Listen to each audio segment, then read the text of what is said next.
it than the cold open. You're hitting the red a little bit. I'm touching the red a little bit. It just depends on what we're talking about, to be honest. As soon as we start talking about Go down just a little bit. Metal Gear Solid, we started hitting the high yellow. It's passion, man. It's we're all passionate about it. It's great. It's a really incredible, stupid thing. Yeah, and I don't know why I never.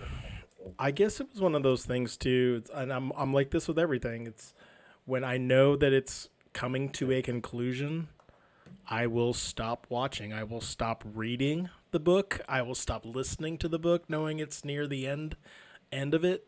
Especially if I enjoy it a lot. If it's the end of a series, I will literally take a break from that series and like, okay, I'm not going to watch like, I'm having trouble trying to decide if I'm actually going to watch WandaVision this Friday because it's the last episode. The finale. Yeah. And, I mean, I probably will. It's, it's not. What is that background? I can't tell what that is. I mean, it's very, very close to what we were just talking about. Oh, is that from... That is the helipad from Shadow Moses. Okay. All right. Fair enough. Was like, it's a very snowy, cold... I was wondering if... So, at first I was like, is it that? And I was like, it kind of looks a little bit like a screenshot from the Mass Effect reveal from the other day. But I was like, why would... Or whatever it was, like 3 weeks ago. It's like, why would you put that in there? But no, that makes sense. Why would I do anything? Okay. Let's start this off. Let's see if we still have the ability to entertain what masses decide to download us. Yes. This is going to be bad. Oh, yeah. No, it'll be all good. There we go.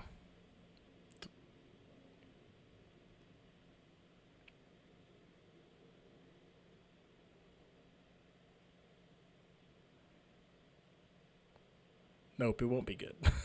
Hold on a second. What is going on there? That's an interesting new thing.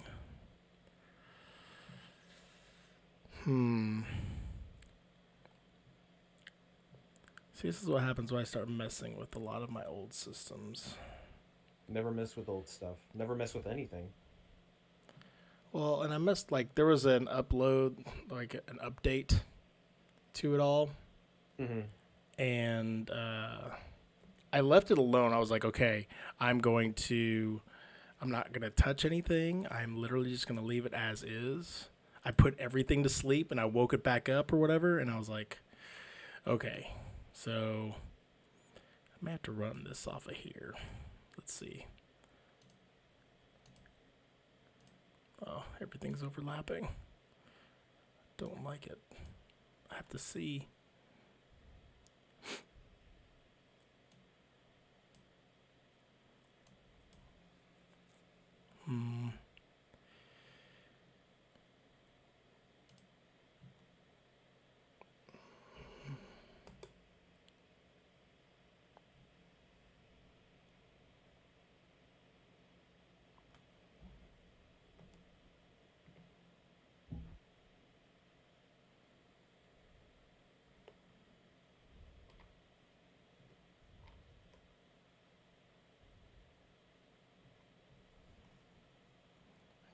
Give me 1 second. Uno momento.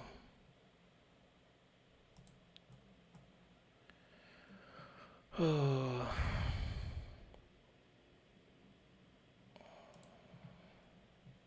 Yeah, as you can see, I've got a whole bunch of stuff to talk about.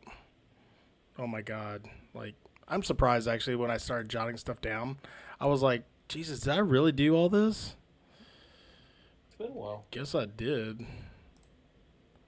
It's been 2 weeks and it's been 1 week since you looked at me. I guess not. Actually, yeah. I mean, some of us choose to play a bunch of stuff like you, and some of us tend to stay with the same shit. Nah, it's all good. All right, I think I'm gonna do something that I've wanted to do Mm.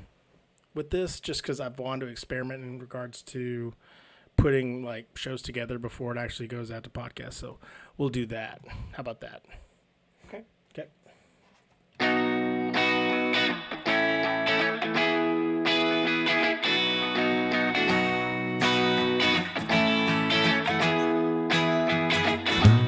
Hello, everyone. Welcome to the MC Gamescast. This is Wednesday, March 3rd. I am your host, one of your hosts with the most, Charzar81. I am Charlie. And this is my buddy here, Mitch at Team Llama Squad. Mitch, how is it going, brother? Oh, it's good. This is unfamiliar. What do we do? What are we doing? It's been. I feel like I forgot what we were even doing. We're back. I know we are back. We are back with episode 28. We are awakened from hibernation. Yeah, we are here. It's been a I don't know, God's intervention in regards to us like missing a week. This is our first week that we've ever really missed since we started doing this Gamescast, has it not? I think yeah. And it was 2 weeks in a row. Was it 2 weeks? Yeah, because we didn't do it Snowmageddon week, and we didn't do it last week. God, I have lost all I know track of time being in this quarantine. Oh my gosh. Yeah. It made looking for news difficult because it was like, how far back do we go? Yeah. But news was not difficult to pop up on the radar for us. It seems like, No, in our slumber or whatever, like news just keeps coming. It doesn't go anywhere. So new games not much.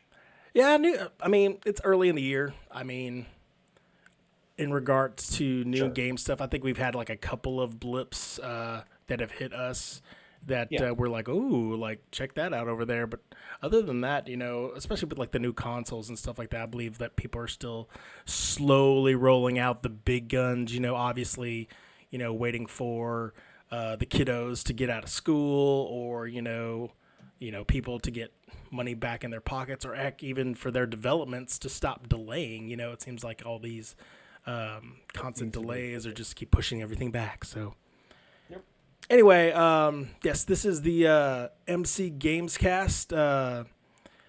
Just want to do a little bit of news. We're going to be talking about the Nintendo Treehouse showing that popped up during our break. We're also going to be talking about the Sony State of Play.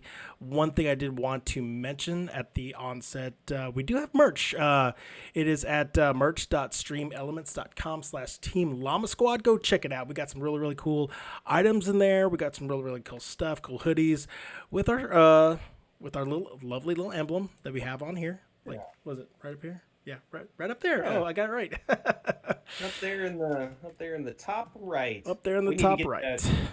We need to get your store going on Stream Elements so we can put it in your store too. I know. I'm planning for a huge, not huge, but like a more significant rollout. I'm definitely looking forward towards spring break to take some time off. It seems like I've taken some time off due to my situation, which I'm going to go into later on in the show. But before we do that, let's just open up with a little bit of tidbitness. Like we usually start off with what's been going on over the last weekend. This is kind of unprecedented because we've had about 3 weekends to reflect upon. But what's been up in your life, man? I've missed you. I haven't seen you in like a while. This is literally the first time we've seen each other's faces in, well, actually probably since the Thursday. It would have been the Thursday before all the weather started. So it's been nearly 3 weeks. It was it's been a time for sure. We live in Texas. And we got ridiculous, unprecedented, never before seen since the 1800s type of weather, and Red Dead Redemption. and surprise, surprise, our state was not prepared for many reasons. But I'll tell you what, we don't have 2 hours to talk about that. Yeah, yeah. We'll go on about that later. Yeah. But what have you been doing? What else? I mean, what's been going on recently? Recently, not a whole lot. The I started a diet, and it's going fine. I'm hungry all the time. Um, Watching your weight. yeah, well, I'm hopefully watching it lower. That's the plan. There you But go. yeah, I'm hungry a lot. Um, but it's going fine. Like I'm doing a type of diet where it's not necessarily about, oh, you can't eat crap. You just can't eat a lot of crap. And so, but I used to eat a lot of crap, and I really like a lot of crap. So, It happens. it's been fine. But yeah, I mean, other than that, just your typical, hey, it's the weekend. I don't have to work, so I don't work. And we're in the middle of Nice. close again because it seems like it's closed all the time. But yeah, yeah, That's it's definitely been the one fine. thing about February, though. It's like, boy, okay, we had this immense close because it's year end close, and then all of a sudden, you have to redo it all over again, and you're just like you wished for a. It's like every 4 years, you're like, oh my god, like we have an extra day. What are we gonna do with this extra day? And then on top of everything going down in Texas, because Yeah, the we main lost corporate a office is here, everyone lost a week. hmm Unprecedented power outages and networks going down that I had never ever seen before. No, yeah, for sure. In regards to our company, but yeah. Other than that, though, like my son started soccer. Oh yes. He he's hesitant. I can tell. It's kind of funny, like when you're in like out there in the backyard with him or something like that. You're like, come on, like let's do this or whatever. Like I don't per se have tires in my backyard. I am purchasing training cones. Don't ask why. Sure. But he's all like, he's got all this piss and vinegar in him, in the backyard because he's always just like running at 200%. And then when he's out there with his other peers and other kids his age, he's like, it's kind of funny to see him, I don't know, not try to run over kids like he does his pops, he acquiesces to like them. He's like, oh, here, this is your ball. You get to. He doesn't try to steal the ball or whatever. So I guess there's a sense of team play that he's already slowly acquiring. But yeah, no, it was interesting to say the least to actually be able to go out and interact with other human beings. Right. Yeah. First year soccer is always amazing to see. Oh, It's just it's the it's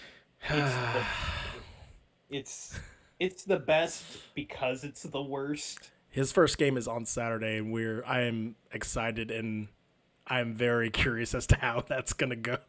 It's going to be a beautiful disaster. Oh my gosh, yeah, Can't wait to hear about it next week. yeah. No, we will go into more full detail, perhaps a play-by-play analysis. What pick in the draft he's gonna go in the EPL eventually. Yeah, eventually. I Yeah. don't know. Anyway, You don't have a draft in the EPL. I think they just purchase you. I was going to say, yeah, isn't it just purchases? I think you sell you sign on to like obviously a lower league team, and then obviously then you start getting getting loaned to other teams for either money Smithy, or stuff like that. So Smiffy and Sheamus are punching their dashboards right I now. know, right? Anyone who is, not from America is just like, do you seriously not know how Right. this works? I've actually been wanting to know how that all works. But that's a whole nother thing altogether. We're here to talk about video games, my friend, and We are. I know, like, I'm kind of manning the con here, but let's go into what you have been up to lately, since I'm very game heavy in Yeah. it seems like the last couple weeks that has been out. I've been dabbling in a whole bunch of stuff. You have. But man, you were tried and true. Like the I as the am. saying goes, death, taxes, and Mitch playing Rocket League, and apparently now Minecraft. Yeah, so I've been playing a lot less Rocket League lately, just because um, I've kind of gotten over the hardcore grind, and I'm kind of glad that I did, because I finally hit Diamond for the season and got my season diamond rank complete. And so that was my goal for the season, so I got that done. So that proud of that. And playing well in Rocket Leagues, and I think it's because I'm not playing it near as much. I'm kind of allowing it to kind of stew a little more. But yeah, like I talked about um 3 weeks ago now. Minecraft has been my drug lately, and I'm having a great time doing it. Playing with a friend of the show, Nico, Ryan, Mean Green. Um, uh, yeah, we're having a really good time doing it. Just building really dumb shit. We're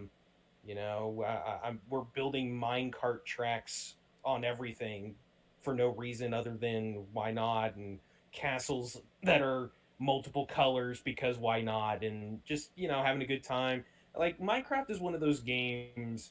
It's kind of like, for us, Charlie, like Tiger Woods back in the day, where yeah, we were competitive and everything, but it really was more of a means of, hey, we're using this as a means to hang out and chat and have fun and make jokes. And Minecraft is kind of like that, in kind of even more of a way, just because it's even more chill than like a Tiger.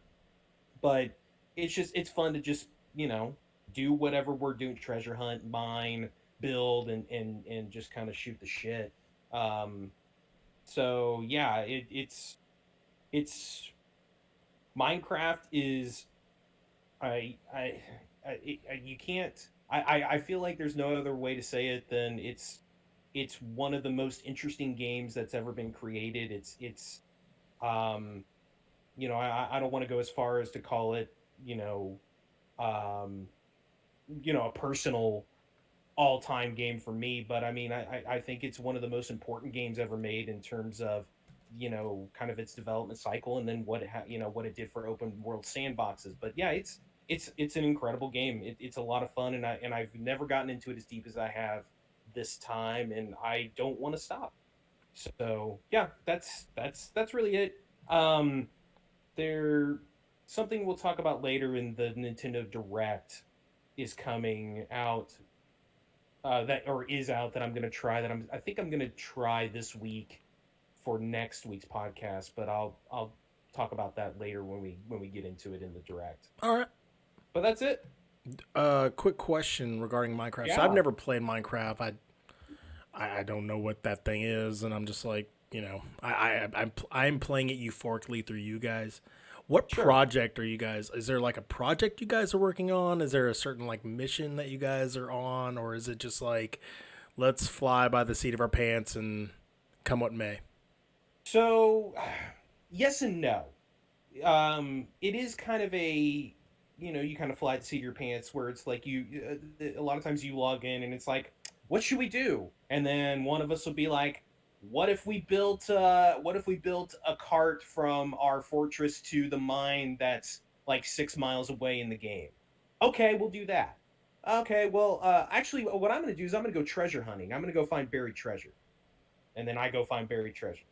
I'm gonna go, Nick, for example. I'm like, oh, I'm gonna go dig up clay so we can make um these clay blocks for our ridiculously dumb castle that we're making. What's the castle called?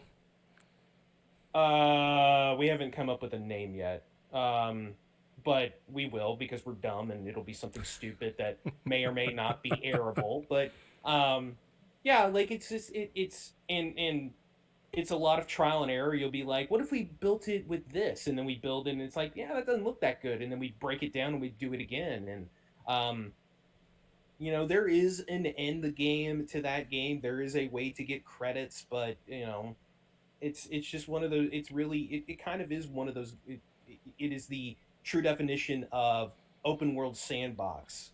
You're given the tools, and then you're just told go and do what you want, build whatever you want. If you want to just build a little house and go fishing, sure. If you want to build a massive kingdom, which is apparently where we're heading, you could do that too. It's great, and it's super easy and accessible to anybody. My 5-year-old can play it and really wants to with us, but There you I go. cuss too much. I cuss too much, so he can't. Um, uh, it's and so yeah, like I'll warn you, Charlie. If as we go along, your son gets into video games, if he discovers Minecraft, if it's anything like Nick's kid, my kid, some of our other friends' kids, he's gonna fall in love with Minecraft because it's one of those games that is super easy to play, Okay. and it brings out your creative side. That's the cool thing about it, is that it's very creative. So yeah, it's great. Cool. No, I mean it looks like a thing that everyone has just gravitated toward. I'm vastly in the minority of it, where I'm just interested in other types of games, or whatever. Not saying I, Sure. don't hold it in high regard. I do, by the amount of sheer integration into social paradigms. I mean, like, goodness gracious. I think when your product enters into Halloween costume level, where every kid starts to want to be, was it Minecraft Steve or whatever, and you look at it like Trunk or Treat. Remember those? Um, we'll wonder if we'll ever get back to those. But you see basically every other kid wearing Minecraft.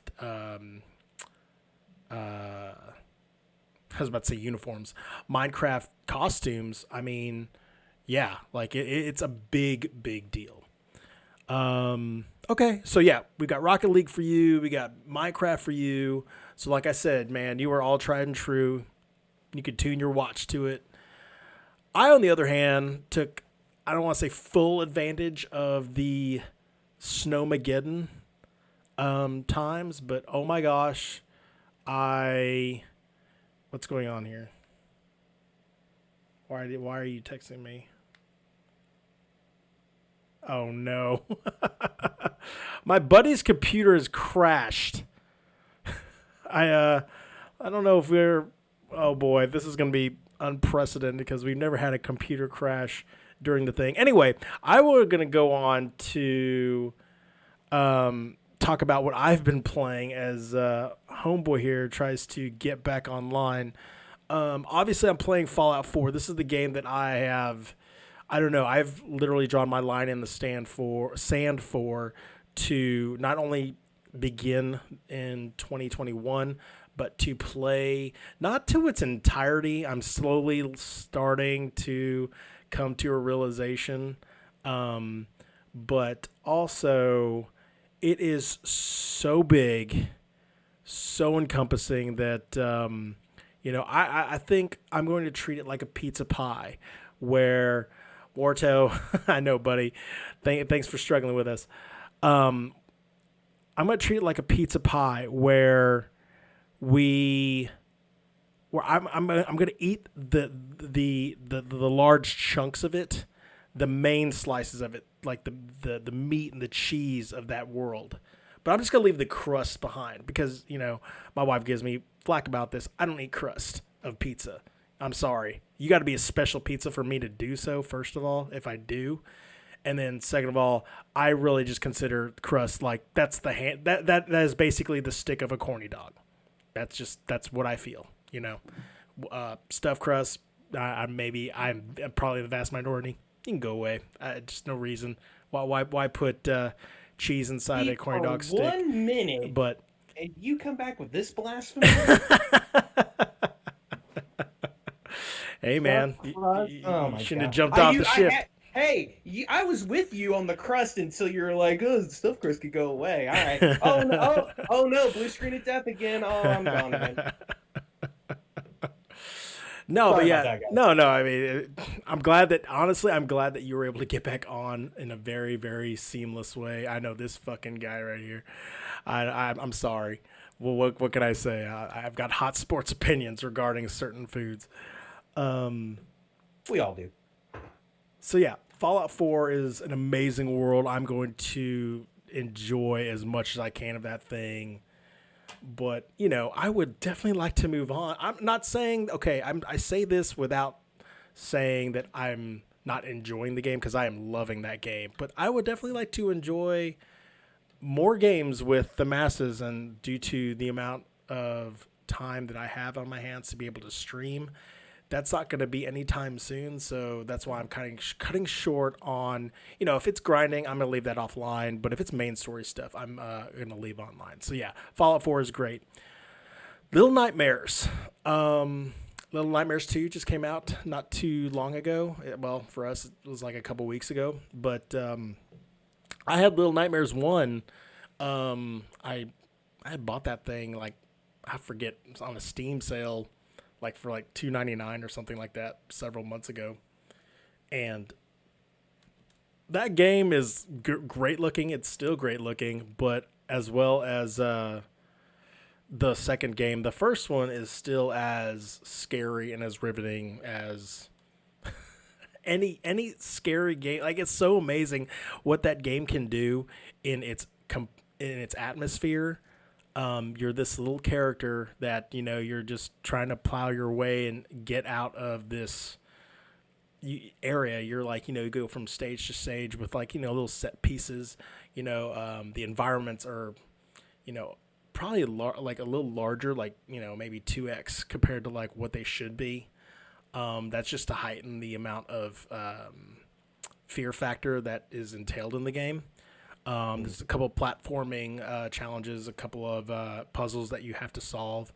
But all in all, it's the unknown that you have to traverse in that game. A lot of dark corners, a lot of hiding places that you have to get through, because there's a lot of set pieces in regards to these overly huge, massive, I guess, area bosses that are basically looking for you. Like, you don't really have anything in the way of weaponry in that game, really. Like, you can grab, pieces, like, pieces of rubble or whatever, and throw them, or use them like, like a melee weapon, like one off or whatever. But that's just for like the little minions and stuff. Like, that game is, not just the appearance of it, the sound of it is really, really creepy. It's a game that, like, I'm really, really would like to, if I still have the fervor to do so. And maybe, like, we'll see, at Halloween time, that's a game that would definitely come up on my menu. It's got a good look. I mean, Little Nightmares 2, like, just doubles up, the flavor and the fun.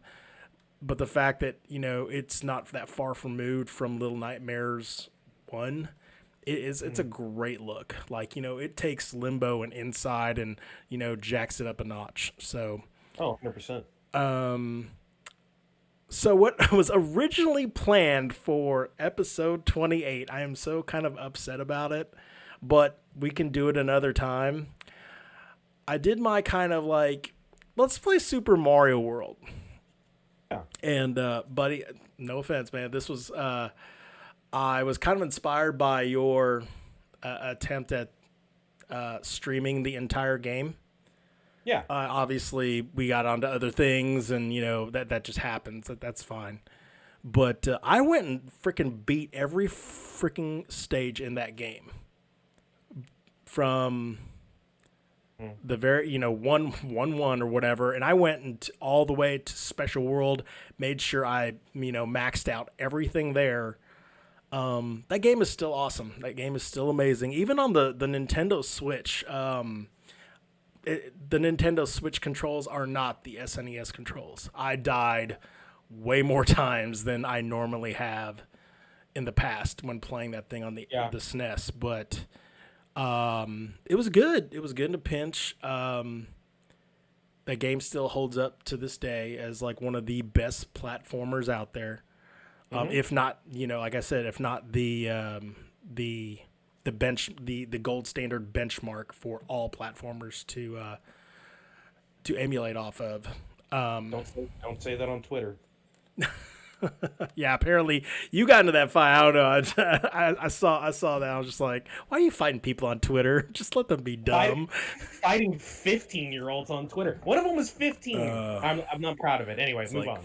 fighting the fuzzies at 11. Anyway, Is that the first time you've 100%ed that game? no, oh no, gosh, Oh, no. okay. I've done it a whole bunch of times in my life. It was just one of those things where I'm like, you know what? Honestly, I wanted to see if I could beat it in a weekend, and I pretty much made my way all the way to, was it Chocolate Island? Mm-hmm. And I'm talking about, I went through all the side paths. I made sure I polished off all the stars. Didn't go to the end yet. I know you can literally beat the game right then and there, but I made sure that I took care of both bridges, the butter bridge and the cheese bridge. I even did that freaking torpedo level that's underneath, I did all the secrets in the forest. I like maxed out every area until I got to the Chocolate Island. It took me like a weekend to do, and then obviously with Snowmageddon, I'd just creep around, like I'd beat Chocolate Stage, and then I went through Bowser's World, and boy, like that game, like I'll say this, like that game, maybe it is because it was the introductory or the title piece or whatever. That game is, I want to say easy, but it is manageable. Whereas like a game like Super Mario Brothers 3 gave me super fits at points. Yes, I agree with that. I will say this: when you get into the special levels, that's a different kind of difficulty. Oh, But your main path, yeah, yes, you're right. It's not a very difficult game. there was one stage. It's called Mondo. That Yes. that is the one. It has it's a partial water stage, where the Correct. water just keeps, like, it starts off at a certain level and then it just goes up and down and up and down. And you've got this guy on a floating platform, on a U-shaped path, and he's constantly just throwing hammers. And I can't tell you how many times I died at the very beginning of that stage. Like that was my one stage that really, really gave me super fits. There is one stage in Special World. I've never like outright straight out legitimately beat it. I've always flown through the thing. It's just it's bullet bill hell. Yeah. And I'm like, screw this. I tried. I was like, okay. And I'm like, if I'm only playing this on the Switch control, which, I'm not quite, I'm like maybe like playing at a 95%, quality versus like 100% on the SNES. I'm not going to beat this thing here. So like, screw this. I'm going to like just do what I do. And I just flew through the thing. I was like, whatever. All right, move along. But yeah, no, I mean, the Bowser, boss fight, Right. it's good. It's a great fight. Yeah, it's a great. It's fight. great. It's a fantastic game. Some might say the greatest game of all time. I mean, it's Mount Rushmore, definitely, of our show at least. Moving along to more older games that I played during this time off. I don't know why. I don't know why. I really don't know why. But Final Fantasy X has always been a game that no matter what I'm doing, no matter where I'm at, I will always think upon it very, very fondly, and I will get sucked back into that thing so hardcore. Like I'm now at the point where like I've kind of kept you up to date of where I'm at in that game. I'm literally at the point now before you fight Sin like face to face the first time. Okay. So I'm literally going through all the, like I have the airship, so now I'm just flying all over the map, just trying to find all the I'm grinding here and there. I'm trying to find all the celestial weapons. I have Yuna's now, so I'm pretty much set on my white mage. And I'm actually gotten to the point where with their with their upgrading system on that sphere grid, I've had to move different people to different sphere paths now because they've completely maxed out their own paths. So yeah, that's where I'm at on that. I don't think I'm gonna move forward with that game too much. I mean, it's gonna be merely one of those things where it's like, I got 10 minutes today. Let's grind a little bit here and there, and Oh yeah, let's you're go on gonna Calm grind. Plains and just grind some more while I watch a television show or something like that. Perfect. Yep. That's that That's kind of where you're at. game. Yeah. It's really really good. The sound is fantastic as they've made it more orchestral. Like I fear. even Yeah. go ahead, I was gonna say I fear when that game comes to Game Pass and it's supposed to in the next month or so. dude. I'm going to because it's the one Final Fantasy that since the remakes have started coming out and the remasters, Hmm. it's the one that I haven't put a lot of time in. I put a lot of time in 9. I put a lot of time in 8. I put a lot of time in 12. 10 is the one that I haven't messed with very much, and so yeah, I think I'm gonna be doing your thing once it comes to Game Pass pretty soon. Like So I have all the Aeons now. I have all. oh, I even have the Maga Sisters. So oh, of course. I'm pretty stocked up. I'm actually thinking I've never done this either for any. Like I've not played as many Final Fantasy games as you have, but the Hmm. ones I've had, I've never gone and like tried to even make an Oh attempt yeah. at the Omega weapon. I'll I tell you that. think Yeah, I'm going down that path though. I'll tell you this. I have at least tried every Final Fantasy. Most of them Okay. I like, some I don't. We know which ones I don't, but the 8 is the only one that I've really done what you're doing with. So Okay. even with the vast history of Final Fantasies, um, only one has caught, and I fear that when I get into 10, I'm going to end up doing that with 10, because I got pretty deep into 10, not as deep as I did 8 or as deep as you're doing now, but 10 is it's such a great game. It's great. It is Warto, and you are right. One of the greatest JRPG franchises ever, Yeah, it's that or Dragon including Quest. Final Fantasy 11. So there's that. Hmm. Another game, an older game that kind of crept up that I've never completed. Still haven't completed, but I played a decent amount of it. Is Metal Gear Solid 3. Hmm. I've beaten Snake 1. I've beaten Snake Eater. I've beaten 2 and 3. I remember when I first got 3, I was like so excited for this thing, and like I wasn't like too into like video game. I mean, I was playing video games at the time, but not too into like, oh, okay, like what's coming out, what's behind it, what's the story of this one, I just got it because I was like, oh my god, here's the sequel. And then when it started off, and then I found out it was a prequel, I literally was taken aback, and I was just like, wait a minute, what? And again, this is undergrad me going like, no, I don't want to play this. Come on, I want to play like some of the future stuff and whatever. Da da da da da. And then obviously this game has a different playstyle than I think any of the other Metal Gear Solids before it Hmm. or after it. To be honest, not too sure about the other two, but there's a lot of camouflage systems in it. There's a lot of, I mean, they hammer hard at the very beginning. This is a sneaking mission. This is a sneaking mission. Oh, by the way, this is a sneaking mission. And I just like, like you come off of MGS2, or yeah, it's sneaking, but man, you were like, you're flying by the seat of your pants as Snake, like, blowing guys away in the tanker, or, as Raiden, you're like, mowing guys down with your ninja flip, and you've got some really, really cool weapons and stuff.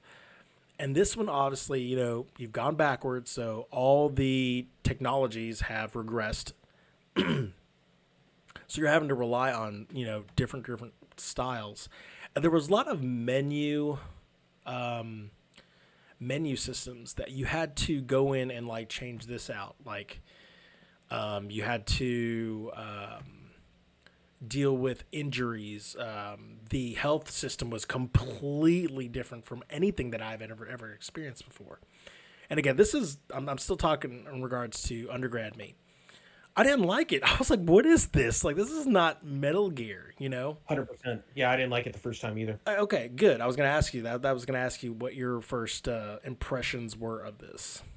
Yeah. Um, Yeah, it's really hard because you're coming off of technology of mhm. 2, and you don't have the radar. I mean, you do, but you don't.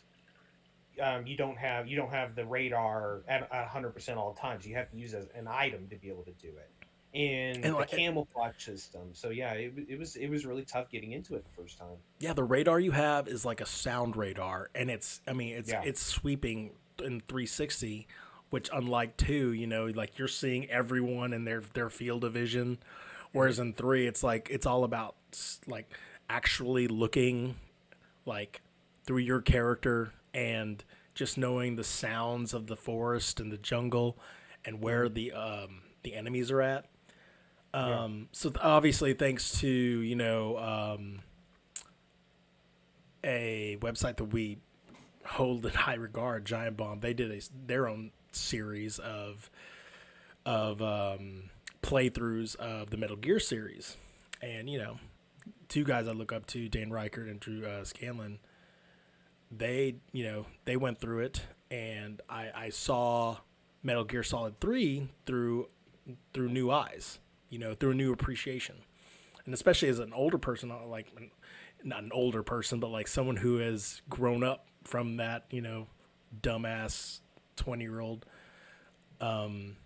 I took a different approach to it this time, and I was able to actually get the mechanisms right to play it more methodically, to play it less like, a shooter beat 'em up, more or less like try to, you know, skirt my way around enemies. Like, honestly, like, I attribute a game like Hitman to helping me understand that it's not about killing everyone on the screen. It's not about, racking up, the body counts.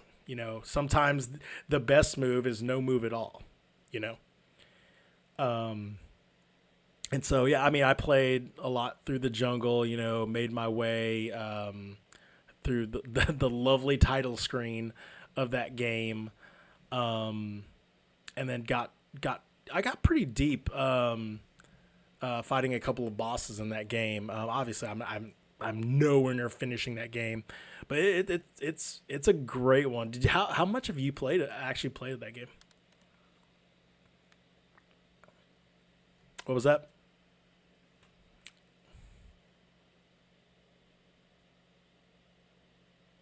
I can't hear you, buddy. I'm sorry. Oh, The stupid there you are. my computer is all messed up. Um, well, I was trying to mute my Discord was making noises, and I thought muting it would mute all the sound effects, and all it did was mute me. So whatever. No, You're all muted. the 3 and 4 are the only Metal Gears I haven't completed. I've played a decent amount of 3. It's probably, aside from 4, because I never owned a PlayStation 3, so I never played 4 at all. Um, 3 is definitely the one I haven't gotten very far in. That's one of those I've enjoyed more from a distance through, like you were talking about with Giant Bomb. But but also to me, it seems like it's one of the there's an argument it's the most interesting of the Metal Gear games, just because um, of how it's such a drastic change in gameplay from 2.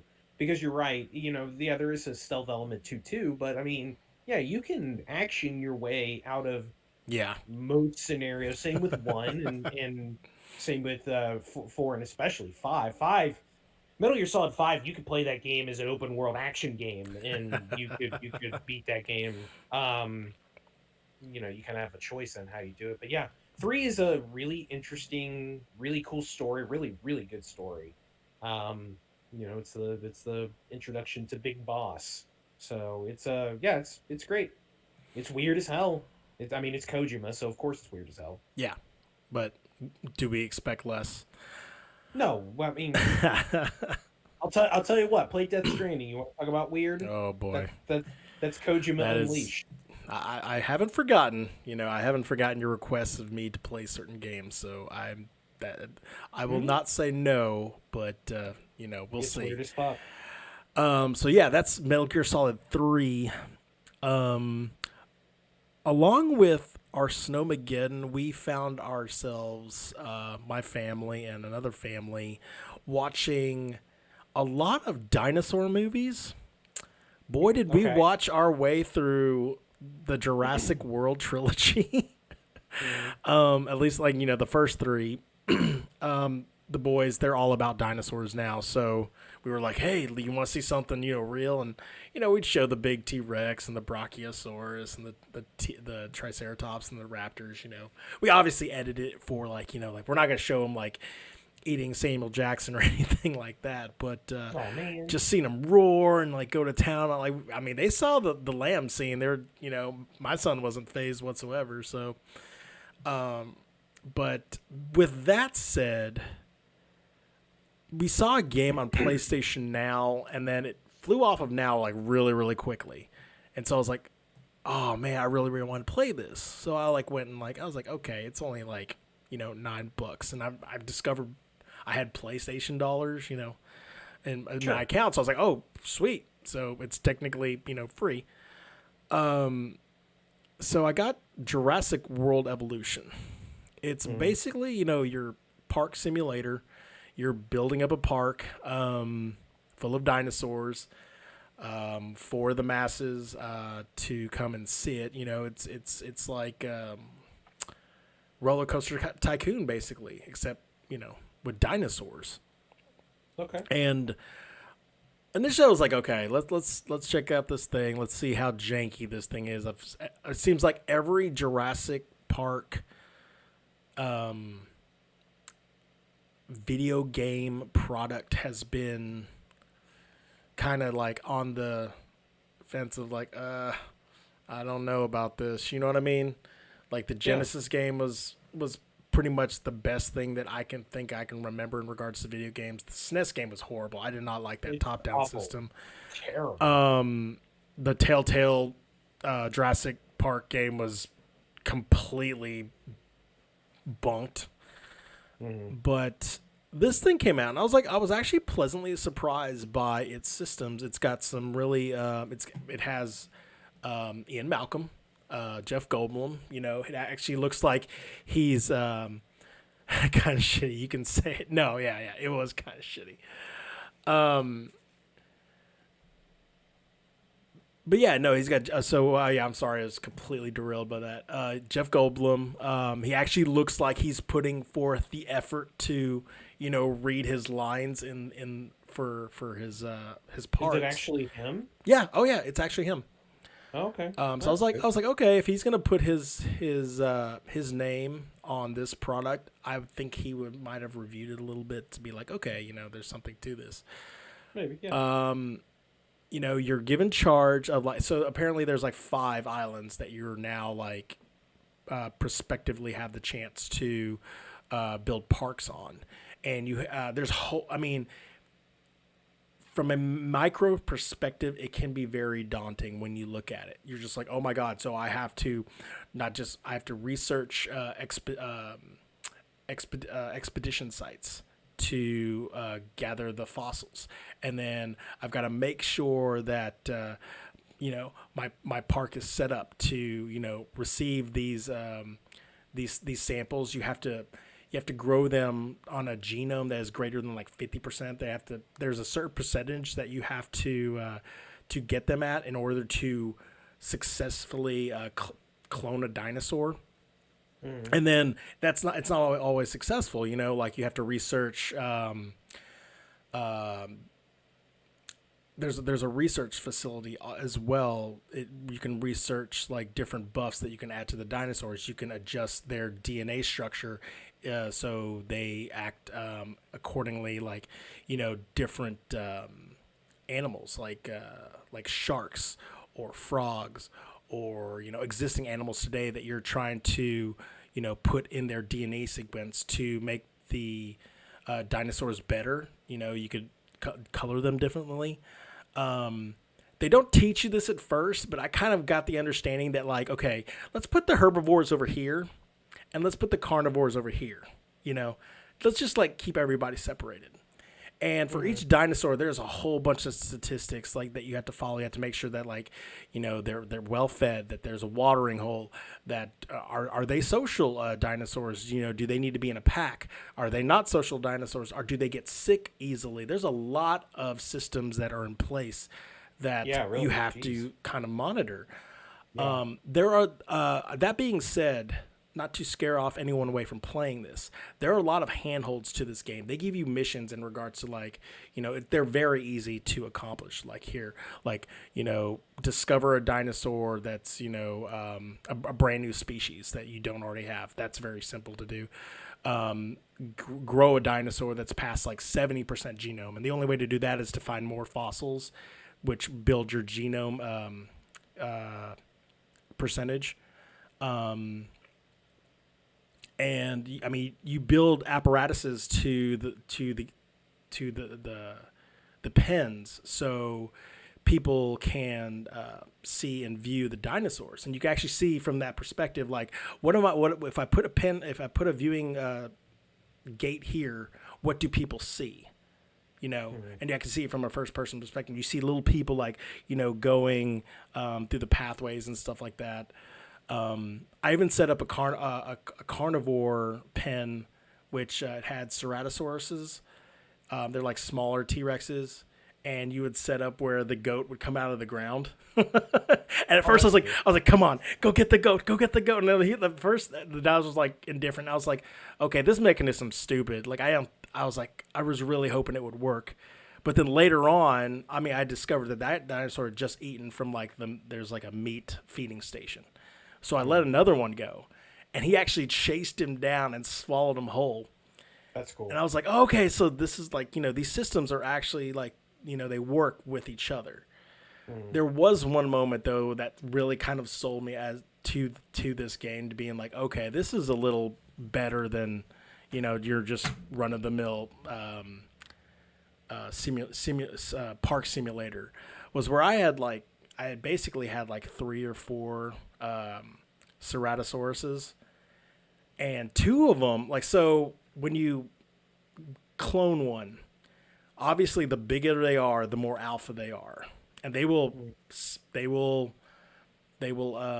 prove themselves to be the alpha. And so 2 of them just started fighting, and I was like, I'm not paying any attention to the rest of the park for like 5 minutes.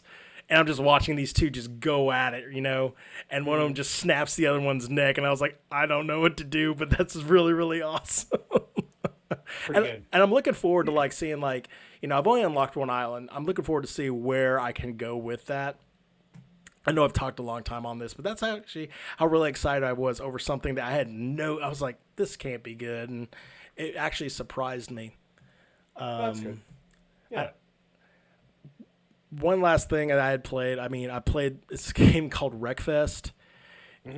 My brother, like, he had streamed it, Josh Shizzle, 2323. He streamed it a lot on his channel, and I wanted to try it out. And it is the most dumb, kind of fun thing that, you know, it's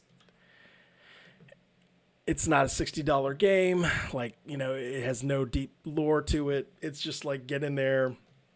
Let's tear some shit up, you know, have some fun with monster trucks and riding lawnmowers and combines. And there's a point where you're riding a couch in a figure 8 track.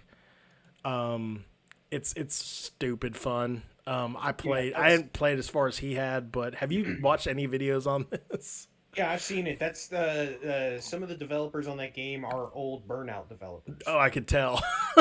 God. Yeah. It seems really stupid. Yeah, it's it is. They just dropped it on Game Pass. I think I'm going to download it and mess with it too. Yeah, I mean, it was on PlayStation Now, and I was like, let's try this out, because my brother seemed to have a good time with it, and I'm not going to play it very, very long, but it was completely silly.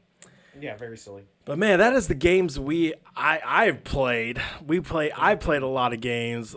Collectively, we've played a lot of games. But that's not the most that we've got to talk about. We got so much more to talk about tonight, and we don't Yeah. have enough time. So let's move on to the next segment, Yeah. which is the news.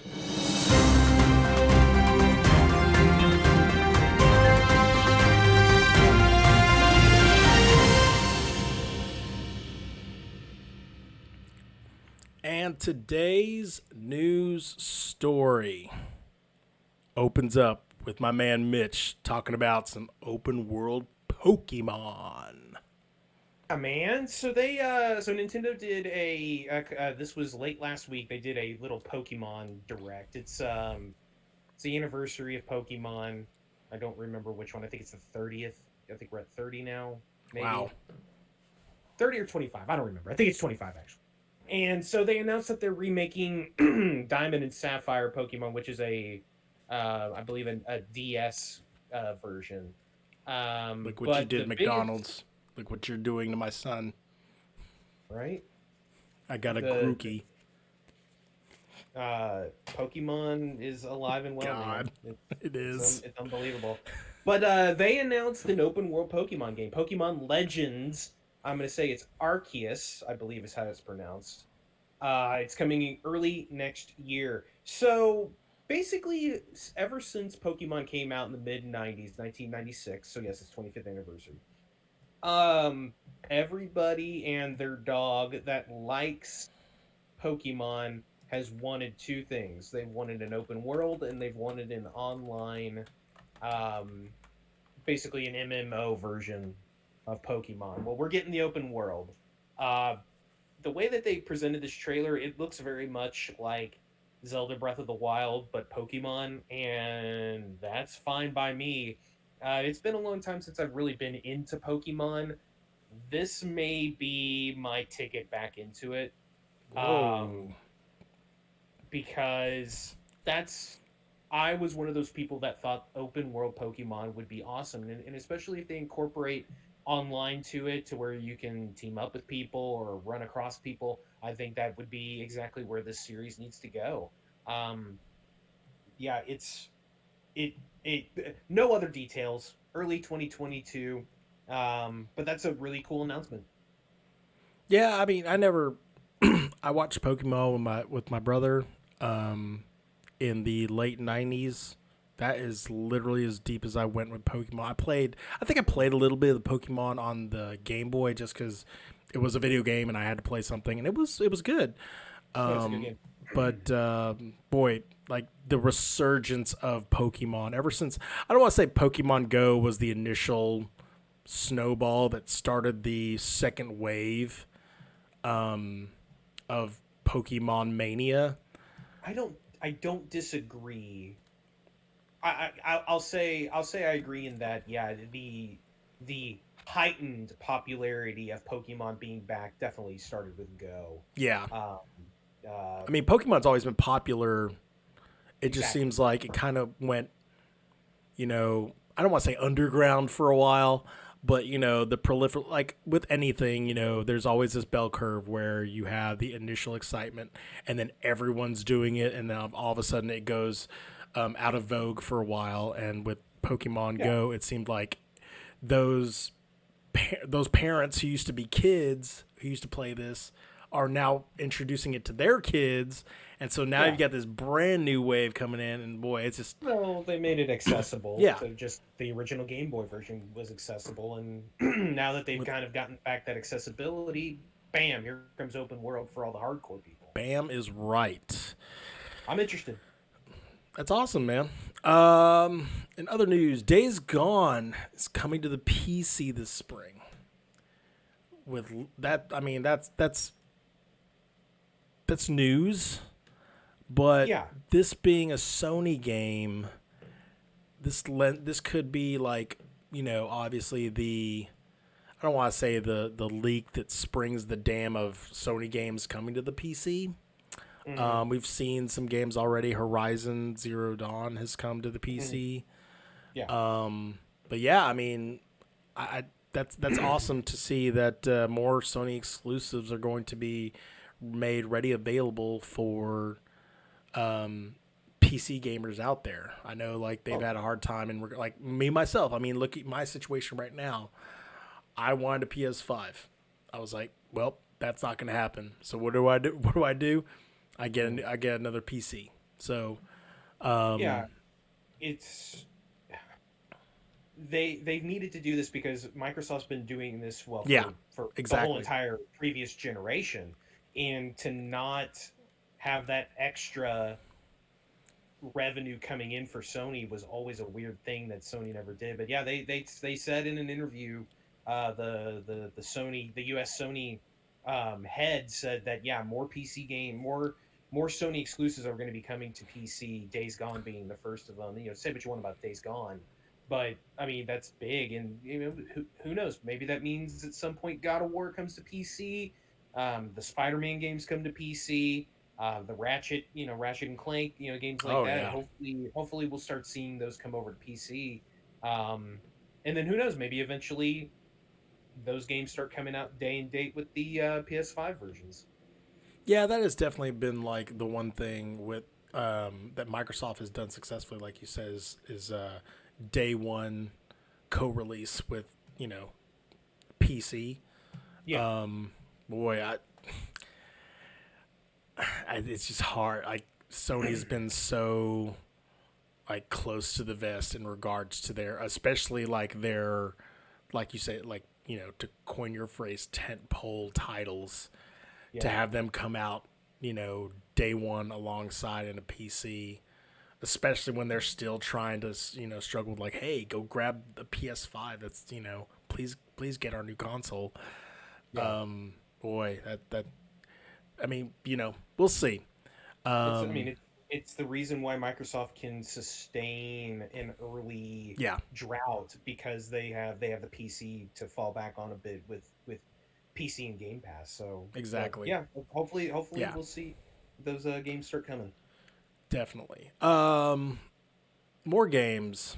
CD Project Red stuff. I know you got a place in your heart for Cyberpunk. What's going on there, bud? Yeah, just this is kind of an update to what happened with the big hack that happened to them last month.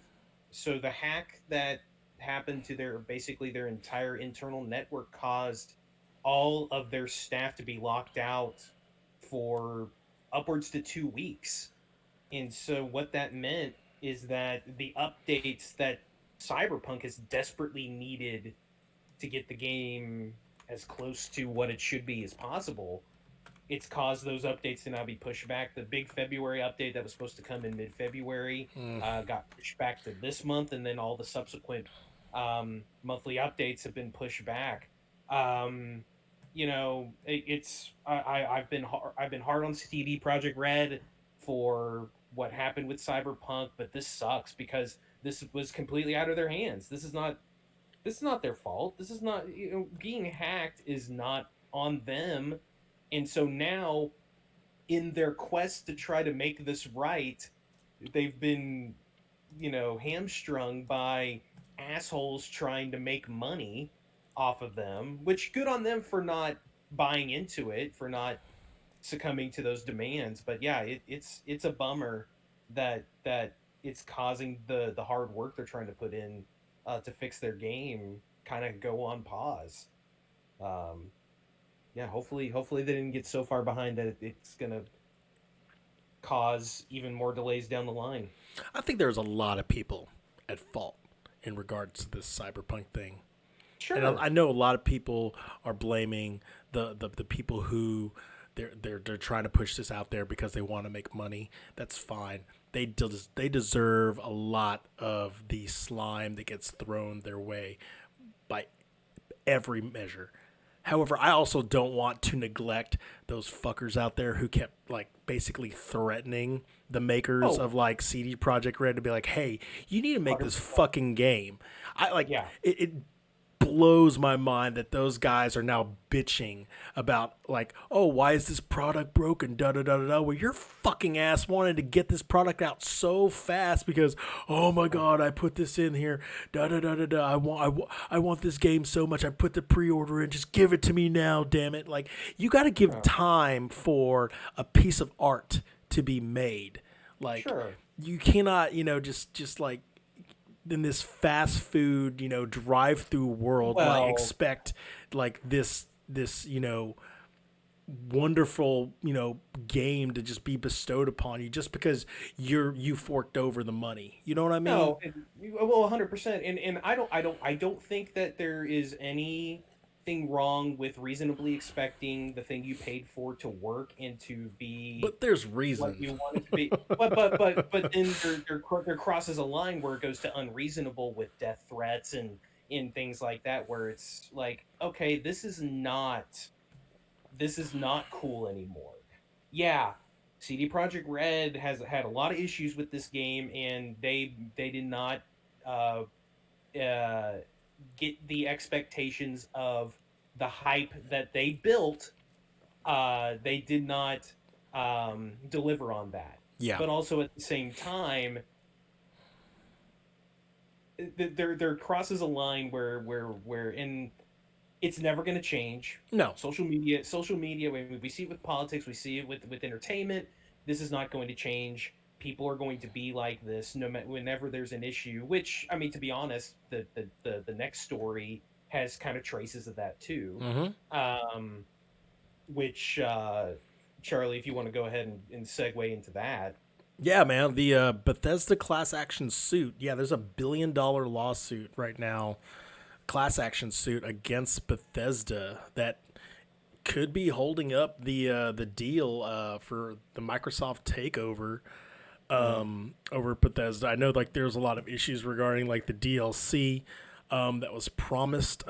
Basically, what was going on is that Bethesda had made a season pass back when this game had come out, and they had stipulated saying, "Hey, we're going to, with this season pass, we promise to support, give out DLC for this game, basically into perpetuity."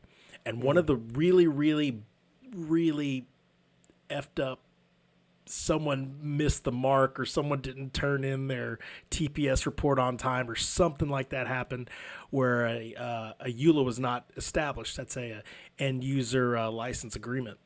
Right. And so obviously the game had come out.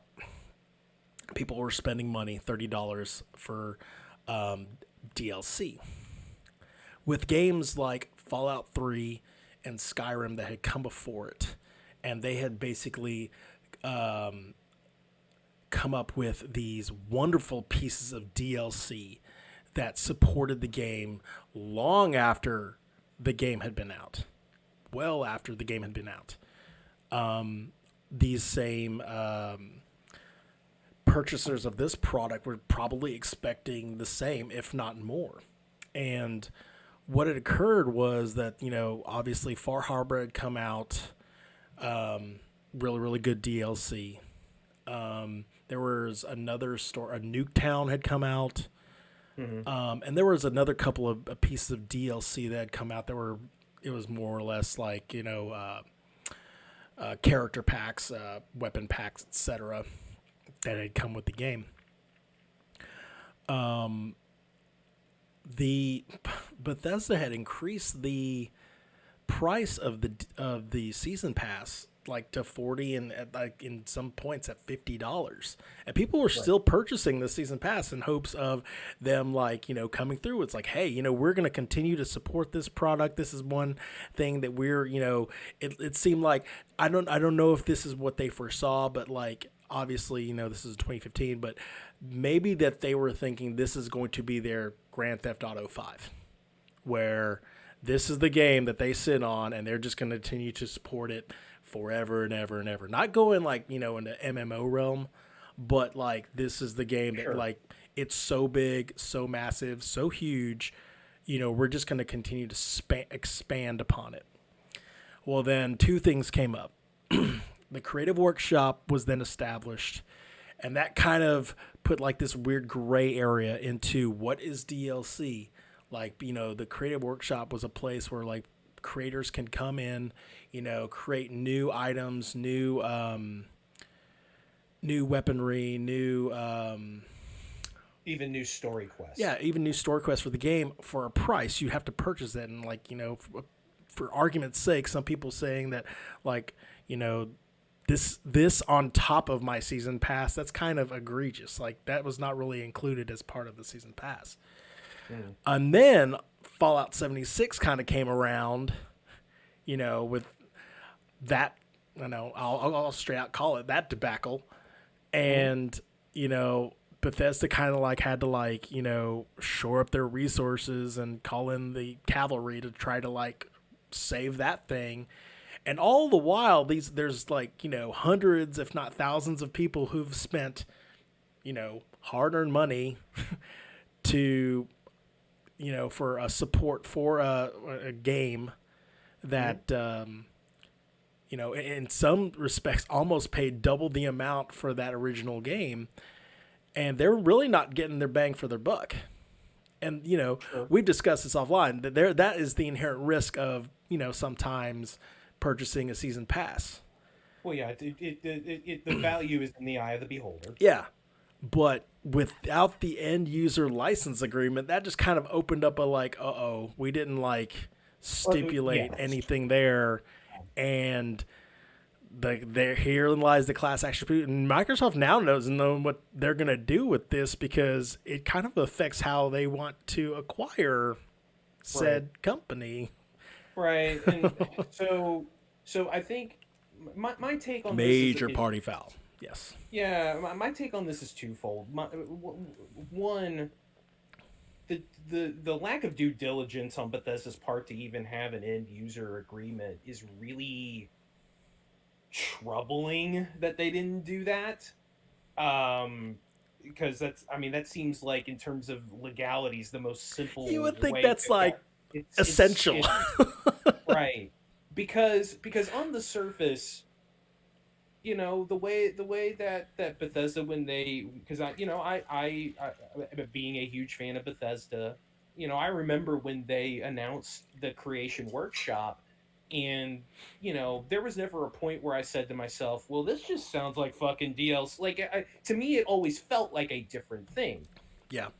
But the fact, and so they screwed up big time on the end user agreement stuff, and which is why we're even here. But of course, I also think that at the same time, I think you said, you mentioned the term blurred lines of what DLC is. I think if you are a purchaser of a season pass, I think that there is a hint of, you can raise your eyebrow to that, be like, okay. But also, the era of the frivolous lawsuit is alive and well. To go to this measure, I think, is a little much.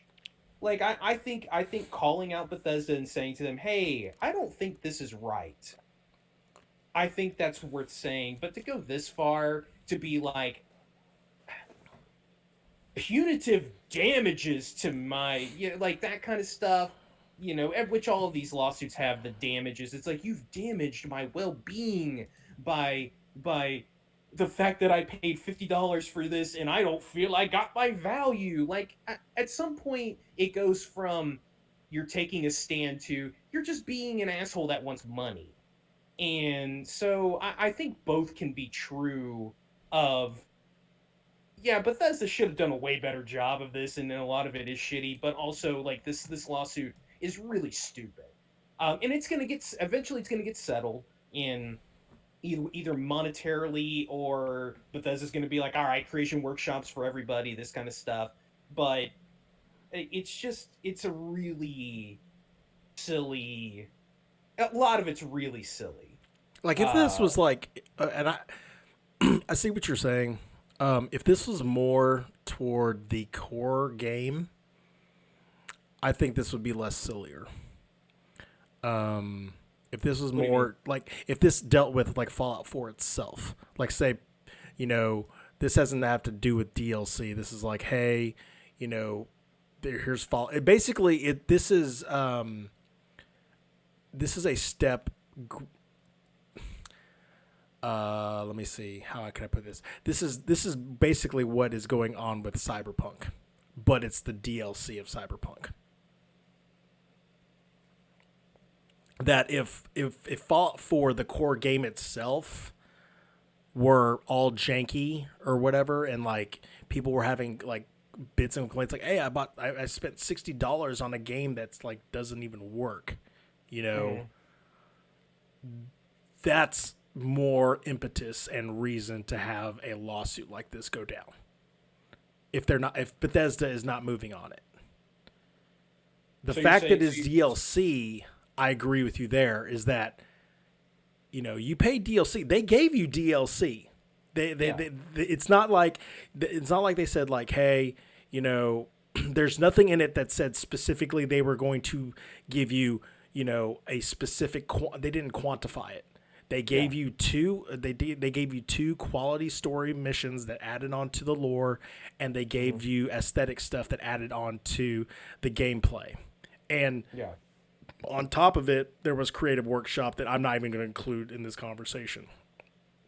right. Yes, I agree with you that like the that the people, you know, it is kind of crappy that because you know that they're I don't want to say pouncing on this opportunity, Hmm. but it is like Bethesda's kind of fault that like they didn't like Oh, 100%. establish a EULA. But if this were They're say making bad Fallout decisions. 4 itself, you know, that's when I would think like there would be more of a ground to stand on for these people who were upset. You know what I mean? Sure. Yeah, and I agree that the people that you know the class action lawsuits that CD Projekt Red is going through with Cyberpunk, I feel like those have a little bit more validity, but Yeah, yeah, yeah, yeah. also at the same time, I kind of go back to what I say about anything like this. You're taking the chance of pre-ordering. You're paying money for something sight unseen. Yeah. That's on you. So, but Bethesda did a piss poor job of messaging with this thing, and then yeah, not having the freaking EULA. Like you want to talk about law 101, like business law 101, like what are you even doing? Mm, Like that's pathetic. And yeah, in the end, it's probably not going to affect the Microsoft deal, but you know that you're putting that kind of thing in jeopardy by not doing your due diligence on something that should have just been like, hey, we should probably have some sort of agreement for them to sign, like we do with every other with product that's ever been everything made else. ever. Um, so yeah, it's I don't know, like it's a weird thing of it seems like there's wrong parts for both sides of this, which doesn't happen a lot, but you know. Yeah. Anyway, so yeah. Last bit of news today. Well, actually, we had a little bit of breaking news, like not Look, we're too for breaking yeah, news. not too long before we started this. The new Switch apparently is slated to be in mass production in June of 2021. That is this year. Mhm. The big deal about this is going to have a 4K docked output. A lot of people are, you know, apparently they can't get enough from 1080p, so let's get 4K. And the screen is going to be bigger. Apparently, it's going to be a 7-inch screen versus the 6.2 inches. So, yeah, man, the new Switch is, you know, it was.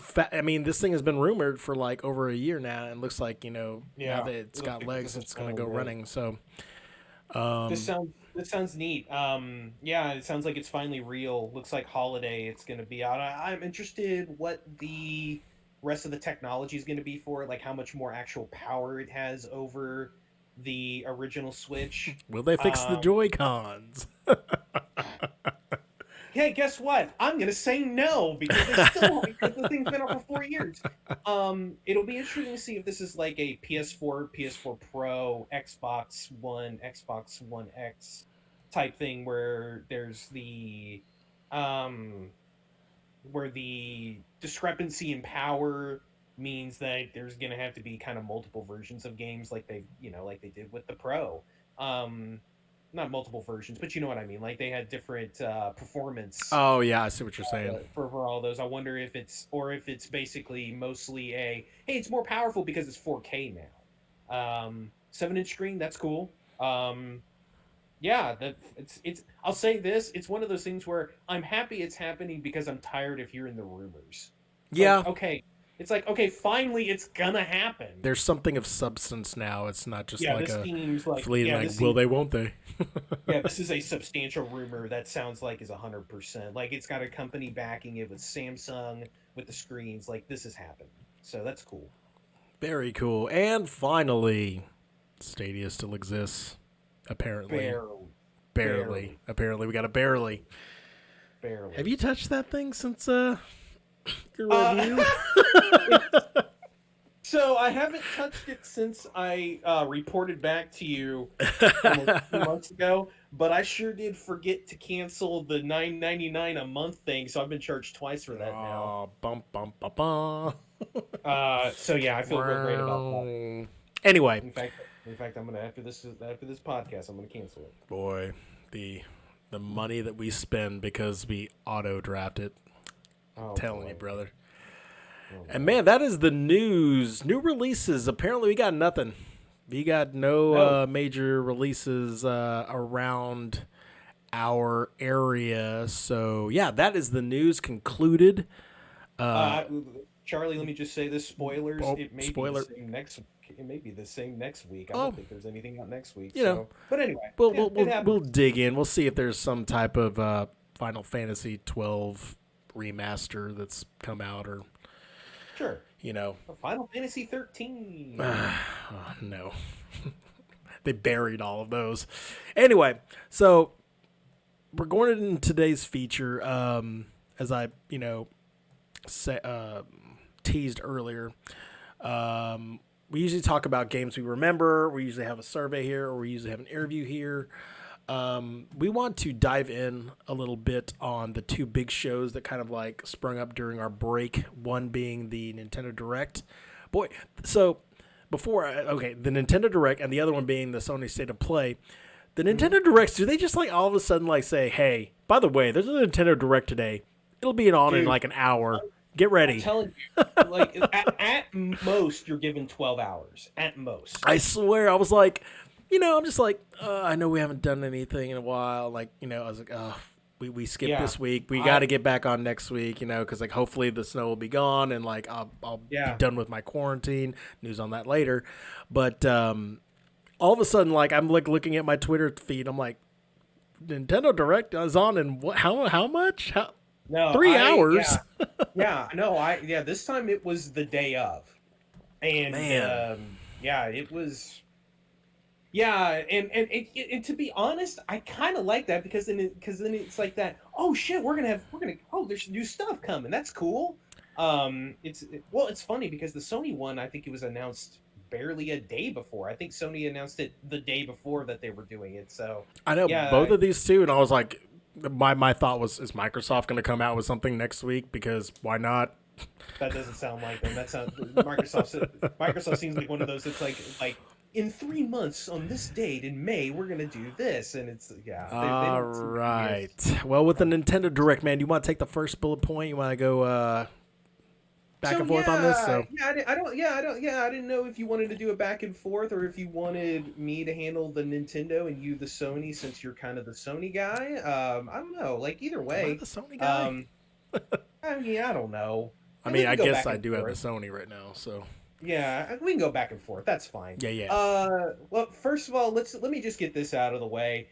More Smash characters are coming. We've never heard of them. It's Xenoblade Chronicles. I've never played that game. I don't know anything about that More game. big boob anime girls. Sure, pretty much. I mean, it seems like those fit. But the first announcement of substance that we care about, and also the no way moment of the presentation. Fall Guys is coming this summer. Of course it is. I mean, it was the surprise hit. of 2020. Of course, it's coming to the Switch. It's also coming to um, Xbox as well. That was announced They're in afterwards. season 3 Uh, now. they're about to drop season 4, I believe, Yep. here in a couple weeks. Also, just a little bit of actually, you want to talk about breaking news? The company Mediatonic, the company that made Fall Guys, they got bought by Epic Games, Boom. which is pretty cool. So now they're going to have resources. They're Um, like, money, what is all this? um, uh, I'll throw it to you in a second, but this is kind of another port thing. Outer Wilds also coming, which you should play. Outer Wilds, it's great. You would love it. Um, I'm not. I bought that game on Steam sale. I'm really, really looking forward to playing that game. I mean, it, I've watched more quick looks on it, and I'm like, that looks it's like neat some as like more. I may come off as like a Doom, God of War. Let's just action our way through yeah. everything, and hell to beans with exploration. But no, if I get into the mood and the tone of everything, like I'm able to absorb any And I type of think you game. So will because it the looks tone really of that good. game it's cool. All right, what's next, Charlie? Dude, This is I'm my so favorite glad thing. this is the one you let me kick off. Mario Golf Sure. Super Rush Oh coming yes. June 25th. Oh my gosh, I love Mario Golf and I'm so glad it's back. Right, dude. So they haven't made one of these in a long time. They haven't made one since the GameCube. Didn't they They make didn't one make for the Wii? I don't think so. I know 100% for sure they did not make one for the Wii U. I'm looking it up right I now. know. Well, But who will find it first? um Yeah, GameCube. what's World Tour? Is that the 64? That's a 3DS. Family Tour Wii. I don't know if that's in Maybe America. not. Yeah. It was on the Wii U Virtual Console. Mario Golf was. But Okay, so I'm that's not probably counting the I'm not counting yeah, that's virtual the console N64. old stuff. Yeah, it looks like it, man. Yeah, Toadstool Tour, GameCube, and then yeah, yeah, Mm. that's the last console because they had a couple on the handhelds. But yeah, I love Mario You Golf kids don't so know. much. I love Mario Golf. Um, it might be my most anticipated game this year now. I will say, I know Tiger Woods got us into playing actual golf, Yeah, but Mario Golf for the N64 got me interested in golf outside of like it, Tiger Woods or it anything got like that. me it got me I was interested like, in getting back into oh, it. Yeah, and it got golf me is fun. interested in video game golf, especially. Yeah, Yeah. this one looks really cool. It looks really interesting. Um, yeah, I can't wait. I seriously cannot wait. Yeah. It's the thing. It's the thing from this direct that I took away and was the most excited about for sure. Are you equally excited about the Mario stuff coming to Animal Crossing? Which is on Absolutely March, not. which is now. Yeah, it actually came out Monday. Now. Um, Yeah, so they put Mario costumes and Mario decorations and stuff. I fell off of Animal Crossing really quick. I Wow. still own it. I could totally load it up right now, but I don't know. It surprised me how quickly I fell off of that game. Like the Mario stuff looks really cool. They added pipes where you could put a pipe somewhere and have it come up somewhere else. That's neat. Um, like they're doing neat stuff with that game. But yeah, I don't know, man. I just I maybe there's a scenario where I get back in that game hardcore at some point, but today is not that My day. niece loves that game. She keeps telling me how much in debt she is in right now because she's Oh, trying to build a yeah. bridge or something. I'm Yeah. like, I don't know what to tell you. I'm the accountant Yeah. though. Come to me and we'll build an amortization schedule. Right. Charlie, do you want me to take this next one cuz this is my jam Yeah, that looks like. I here was like, that huh? so Project Triangle Strategy. Um it's the next game by the people that made Octopath Traveler, which is it's a subsidiary of Square Enix that did it. Um, Okay. this is their next game. And this time they're doing a tactical RPG. Octopath Traveler was your typical JRPG, but this is a tactical RPG in the same vein as your Final Fantasy Tactics. Um, Much like they did with Octopath Traveler, they are putting out an early demo for you to try, and they want feedback. This is what I was talking about earlier in the games that I've been playing. That to stay tuned for next week. I think I'm going to download this demo. Um, Oh. I've always had a kind of not, I don't want to say secret because it's not like I'm sitting here like people are going to get mad at me because I like tactical RPGs, but I've always had kind of this secret fascination with tactical RPGs that um and I just don't play enough of them. So I think I'm going to really try hard to get into this one because it looks really interesting. Some of the stuff they're doing that kind of evolve the tactical RPG genre look really cool. Are they just too Um long for you, or why don't you play as much of them? because one it is kind of a length thing and it takes a special type of game to really get me into it in terms of games that are long, but also um sometimes I have trouble with the deep strategy of those games. um I just don't prefer to take the time to learn how to do the strategies for the tactical strategies. But I really want to try it with this because I really was fascinated with what they showed. It has a really awesome look. It has that kind of 16-bit-ish, 32-bit look to it that looks really nice, especially in motion. So yeah, I think I'm going to download the demo and report back on it. It looks like kind of something that I never played Octopath Traveler. Like we talk about games that have kind of been blind spots for us. I don't know why I never got into that game. I never played it. I played the demo. They put out an extended demo, and I loved it. And then I never played the actual game.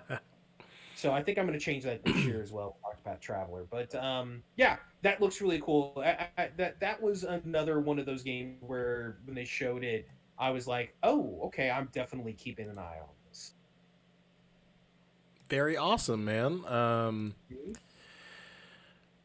Next, multiplayer Star Wars Hunters, a Zynga game, is coming Yeah, out on the Switch. That's crazy that Zynga is it's getting it's so so big, weird. and it's Star Wars, man. Yeah, Soak it up. I mean, it's that the trailer didn't really no, show a ton, so it's really hard to tell exactly what that game is. yeah, So it's one of those that it's like, okay, well, I'll really care when they put out a trailer where it actually shows what that thing is, because yeah, I have no idea. All we know is that it's multiplayer, and it's like, okay, well, what does that mean? sure. We'll see. Ninja Gaiden Yeah, trilogy coming out this summer. I yeah, For that the Switch, man. Oh, I mean, Ninja that's Gaiden was always on the was originally on the Nintendo anyway. yeah. This was the So, NES, and so these oof, are the Ninja Gaiden Black series. This is the one the yeah, Xbox, and then Xbox 360, PS3. It's that which I never played any of those, but I have heard so that they are hard. really great and they're very hard. Um, They're yeah, Nintendo it's hard. uh I Charlie, I'm gonna let you take this next one because I hate this game. Really? You didn't like the Legend of Zelda: Skyward Sword? It's It's my least favorite Zelda of all coming time. out on July 16th. Was that Yeah, the I one just that was don't. on the one on the Wii where you had to use like the Wii movements and stuff 100 like that, right? 100%. Yeah, 100%, and it Oh, sucked. that's It was why. bad. And guess what? You can use the Joy Cons for those motion controls, or they mapped it to the controller, and that sounds great, right? Well, no, they didn't map it to the controller. They mapped it to the fucking sticks. You use the sticks as the motion. You can't just Uh, play it like a normal ass Zelda game. It's a bad game. I hate Skyward Sword. I don't want to I'm move my arms. I get it though. I No, understand. no, Like, no. Look, if it worked well, yeah, I no, would have no, liked yeah, it. It was yeah, awful yeah. though. It's Um, less about movement, but more like, okay, you're not capturing what I want to do. Like, I yeah, want to slash down. You're not doing that. I know what you mean. no, yeah, it's It could be I didn't give it much of a chance, but I played a good 5+ hours of that game. It just, I don't know, Hey man, nothing caught me on that one. there's got to be a last Um, place for there. There's got to be a Thor Dark sure, World for every series. sure. Except in this case, this is just not a good game. Uh, Man, what is the last one? I know you. so That's yours. so yeah. It's another reason why I wanted you to take the Zelda thing. Mm-hmm. Totally. So Nintendo has become very notorious for the, oh, here's one last thing. And they've tended to do a good job with these announcements. Well, this one was another one. The sequel, the third, now a trilogy, Splatoon 3 next year. Splatoon 2 is one of my favorite Switch games. It's an incredible game. Charlie, I would say that even though they have completed their development on that game in terms of like DLC and kind of the stuff they do on it, if you can find Splatoon 2 for $30, $20, I would get it because I think that's totally your bag. I think it's that really cool. I bet you, if you already don't know this for sure, I bet your niece is totally into that game or would be totally into that game. Um, I'm just gonna throw this out here. I don't mind finding an excuse to play Splatoon 2 again. So if you were to get Nice. Splatoon 2, I would totally play with you. Um, it's a really, really cool take on first person shooters. It doesn't have to be, oh, realistic and blood and guts. Like, it's this neat little thing. And obviously this was a CG trailer. You can't glom anything from it. Yeah. But it is kind of the, it's the God of War teaser, the Fable teaser of, yeah, you didn't show anything, but just the mere fact that we know this is coming got me super excited. It was a cool way to end. It was a cool way to end that direct. It was a really good direct. Um, Yeah. No. Totally. I mean, there was some stuff in there that we were like, okay, like you said, Fall Guys. We knew this was coming all along. yeah, Obviously, I mean, I wouldn't say like Skyward Sword when we were looking all along, but it seems like Nintendo's track record is doing their due diligence of like bringing along their tentpole IPs and be like, we've got everything else. Like, let's bring this one along too. Like, so, sure. but yeah, like stuff like Splatoon 3, the Star Wars Hunters, the Mario Golf Rush, Project Triangle Yeah, Strategy, like, oh my gosh, like they had a lot of good stuff. like for something again that didn't fall within our scope, until pretty much the day of or 12 hours Yeah, before. Come on, man. That's, yeah. yeah. No, it was cool. And I mean, I wish I could say that Sony did equally as well. Yeah, I I won't, I don't want to pass judgment on it because, it's a state of play kind of item that like, to me, yeah, there it seemed like it was directed at certain fan bases and maybe I just didn't fall sure. into any of them. But let's go through it, shall we? I won't, already cast No, judgment on it before we go, no, no, bullet no, point no, on it. no. But first things first, something we kind of like I've already seen. Crash 4 is coming to the PS5 March Yes. 12th. It's gonna No have its way. upgrade. Crash 4. It's about time. Yeah, I think it's that's about time. actually yeah. It's gonna have its upgraded graphics and dual sense control features. Yeah, and that'll be really nice. All I hear is that controller, some of that stuff, that Oh dual sense stuff man, is really great. Some people don't like it, but the ones controller. that really like it swear by it. Yeah. Yeah, The yeah. Obviously, Crash 4 was coming. Yeah, yeah. And that, again, it was one of those like, oh, we already kind of knew that. Returnal. This Yes. game, it's a third-person full 3D roguelike. It's coming out in Yeah. the very end of April. Yeah. The trailer. When I saw the trailer, I thought this game was one thing, and then I Uh saw huh. the play of it.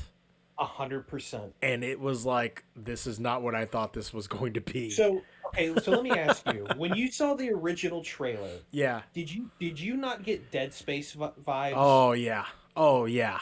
That's And exactly what I was gonna now and say. now you and now you watch the trailer, the actual gameplay trailer, and it's like, I mean, it's got some kind of horror-ish vibes to it, but it's a completely different thing. I will say this. Um, there wasn't a lot from this that really spoke to me and really popped out at me. This is the game of the state of play for me. Because Really. one, you know me, I love roguelikes. We've not seen a lot of 3D roguelikes Yeah. though. Yeah. The procedurally generated 3D worlds. Yeah. I Yeah. want to see what that looks like. I think it's interesting. The gameplay looks like really cool, fast action. It looks really good. Yeah. Yeah, for me, this was the game that popped out the most. Yeah.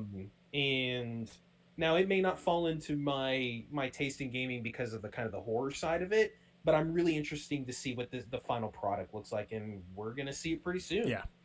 Less than 2 months. Speaking to 3D roguelikes, you may try a game called Hades. Yeah, yeah, This yeah, is yeah, more or less, you are more sutured into the character than you are Hades. Hades, you're kind of like a three-quarter looking down, kind of a Zelda-ish looking sure, at that game. So I think I understand what you're speaking to in regards to yeah, Returnal. It is definitely something new. The fact that they can roguelike something that is going to be on that kind of scale will be interesting to yeah, see and see how yeah. they execute It it. looks great. Yeah, Yeah, it it looks looks neat. good. On the same lines of Splatoon, Yes, Knockout City yes, freaking threw me for a loop because I was like, what am I watching here? And then I was like, is this a good idea? And I was like, is this fun? I'm like, is this kind of kick ass? And like, all my questions were like, yeah, it is kind of, this is kind of fun. Like, it's not yeah. like something that I'm like, oh my God, I'm like, I have to have this game like tomorrow. But So I watched this and I was like, okay, yeah, they're going for a brand new they idea, you know? yeah they showed this at the Nintendo Direct as well. Uh huh. All I thought, because since I saw it twice, here's what I thought both times. The concept seems really cool. The gameplay in this trailer looks bad. I didn't think the gameplay looked fun at all. Like it looked like it was too much homing. Yeah. I don't know. It just something. And again, maybe a game like that doesn't show well, Yeah. and that's very possible. But I don't know. There's something about it where I got to the end of it and I was like, I don't know. Like any game that gets shown at these things, obviously I'll want to see updates for it later and see what happens with it. Mm-hmm. But this is not something where at the end of it, unlike you, where you were kind of like, this seems really interesting. I was like, I was interested in the concept. Yeah. I need to see more of the gameplay and kind of get an idea of what they're trying to do with this. Because to Yeah. me, it looks like this is a kiddie version of a multiplayer game. Well, yeah. So I don't know. Again, like we talked at the very beginning, this state of play was weird in terms of kind of our taste, but I don't Mm-hmm. want to be too harsh Yeah. on the stuff that I'm not interested in. But this one, of all the stuff, this was the one where I was like, oh, okay, well, Mm-hmm. hopefully that turns out good. To me, like, so whenever I watch a show like this, State of Play or Treehouse or whatever, it's like they're going to put this game here because it's like a shift in gear kind of thing. You had Crash 4, which was this like, okay, we got our platformer, which everyone kind of knows about, da da da da da. Yeah, and of course, Returnal, it's got its dark, gritty, oh, it's a roguelike, what the heck, da da da da da. yeah, And then Knockout City, let's play some Sum 41 and have some dodgeball. if you would have put some 41 on that shit, I'd be I interested. mean, that's honestly how I felt when I was watching that No, thing, and I was like, you're not oh, wrong.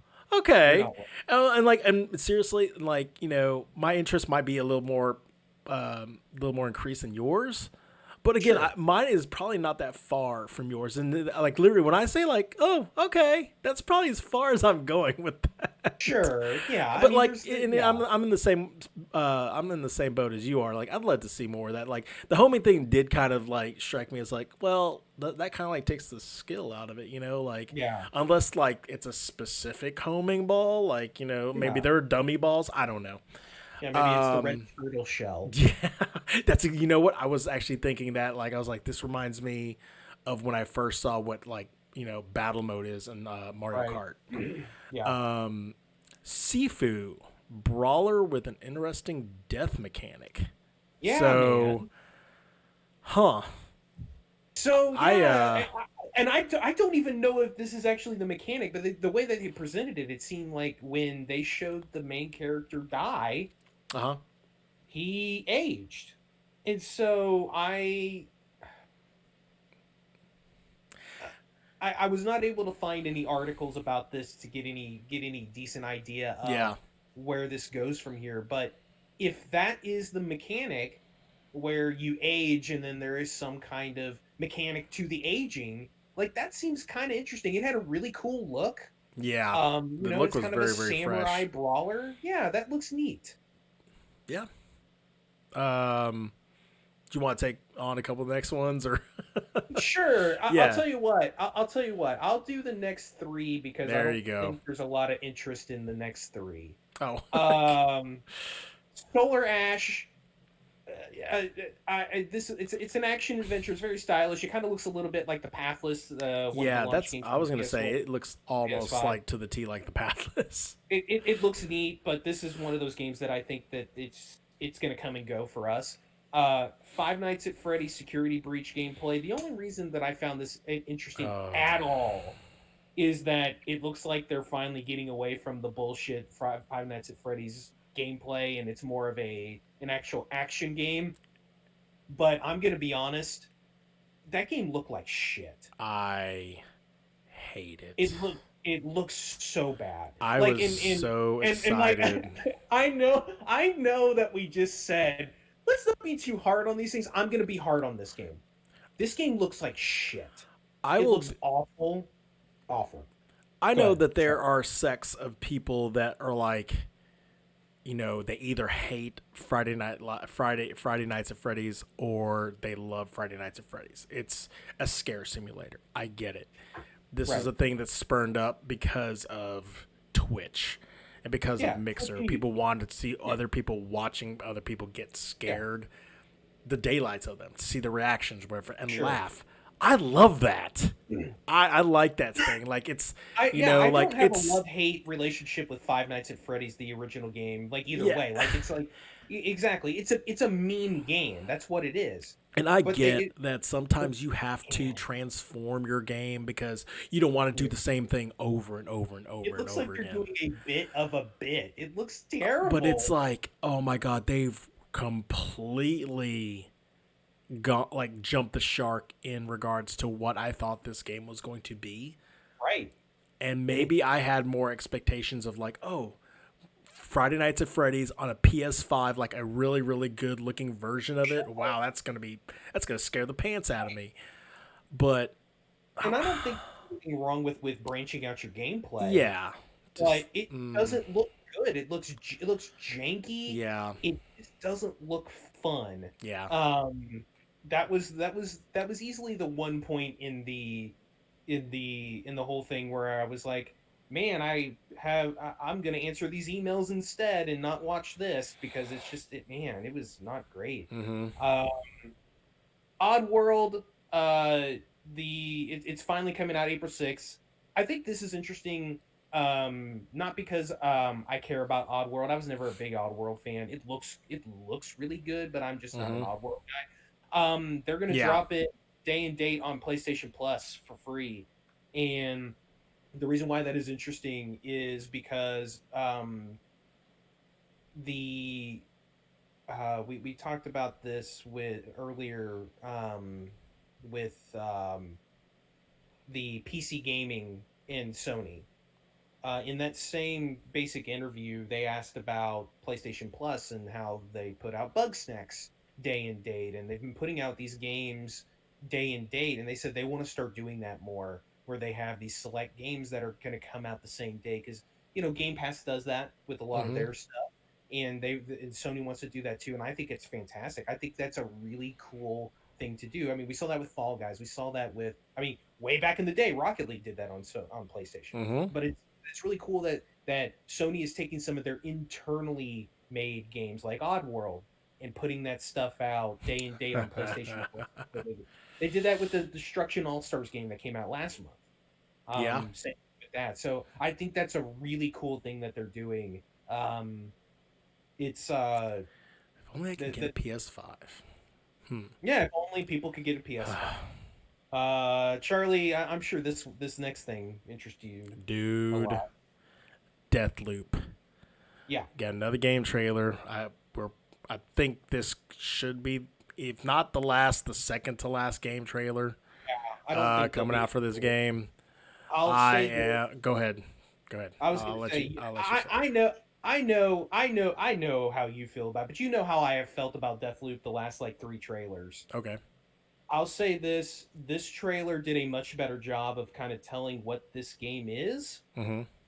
and was way more interesting than the last couple Mm-hmm. of trailers. So I am back on board Mm-hmm. with this game. But I know I when I was watching this trailer, I was like, there ain't no way that Charlie's not sitting here with an eternal fist pump Dude, while it was you're going back on board. I was on board, and I grabbed the fucking stern wheel and fucking started sailing my ship around the freaking table over and over again because I was like, yes, get to May 15th now, because that great. is exactly kind of what we thought this game was going to be in the first place, Yes. and that they dug in a little deeper into like the mechanics and like a little bit of the story and stuff like that without giving away too much. Yeah. But like you said, this trailer was so much They got the vibe down really well better. too. Yeah, the vibe was tons better in Very regards to this one. So song.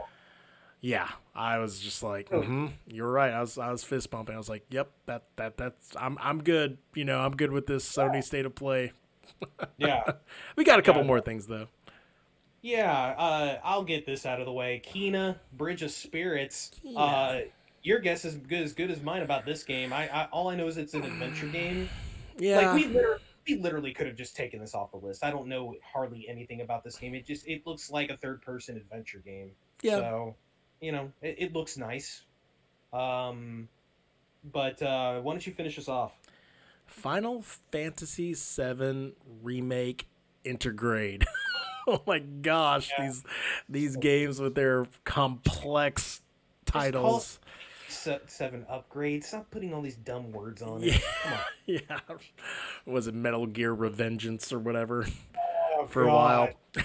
And yeah. Which finally Some became Metal Gear Rising. So yeah, the upgraded version of the PS4.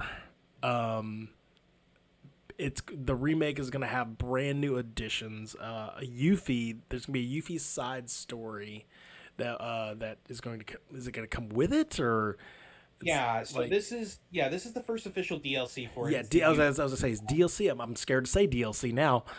Yeah, Um, well, get sued for saying that word. Yeah, um, yeah, this is the first official DLC for it, which the Yuffie stuff. This was never in the original game, yeah, so this is all completely brand new yeah. stuff. All the Um, PS5. it looks the whole package looks really nice. The lighting looks a lot better. The obviously the resolution is going to be higher. It's going to be 4K. It's going to it's going to be really nice. PS4 owners get the upgrade for free. Which is really cool. Which is Wow, really that's a really nice good. thing. And yeah, June 10th. So not that far around the corner. Um, Here's I I really want to play this. I got rid of my PS4 before I got a chance to play this. So I think when I do get my PS5 down the line, whenever that is, who knows? Sometime this year is the hope. I definitely am going. That's going to be one of the first things I really played with it, in terms of stuff that I missed from towards the end of last generation. Um, They also announced that the remake on PS4 is going to be a PlayStation Plus game. Now they did say that that version will not be a free upgrade to PS5. They're not allowing that to happen. But yeah, Say so that it's going to again. be so PlayStation Plus. Mm-hmm. They're putting out the remake on PS4. Mm-hmm. But they also said in that announcement that you will not be able to upgrade that. Ah, I just downloaded that the other day. I was like, So oh yes. yeah. What I should have said is that the PS Plus version is out now, Yeah. but you unfortunately can't upgrade that. I was like, no Uh, I way. know. Like there, you know what? There's actually a very small part of me that kind of wants to spend the $10 for just PlayStation Plus, just to get it and really just to quick get it, and then because I wonder if you can play the PS4 version of that. I assume you can play the PS4 version on on the there. PS5. Yeah, Yeah, I'm pretty sure. I don't know if I want to spend $70 on it, but whatever. Yeah, Yeah. that was a really cool way to end that. I might have ended it with the Deathloop stuff because it was pretty substantial, but I can see why they would end it with I that. mean, it's Final And Fantasy VII. Like, it's Final Fantasy stuff, and like I said, the Yuffie stuff that's a crowd pleaser. Um, I don't have a deep love for Final Fantasy VII as I do some other Final Fantasy, so like the Yuffie stuff doesn't shock me and make me super excited like for some people that it did. But it's cool that they're doing DLC for that stuff. and that is today's feature. Oh my gosh. Yeah, more of these. I want more of these. Lots of stuff, lots of news coming out. More And threat. I like that. well, we got to move on. We got soldier through. We were already at 2 hours, but now is the time for the mailbag.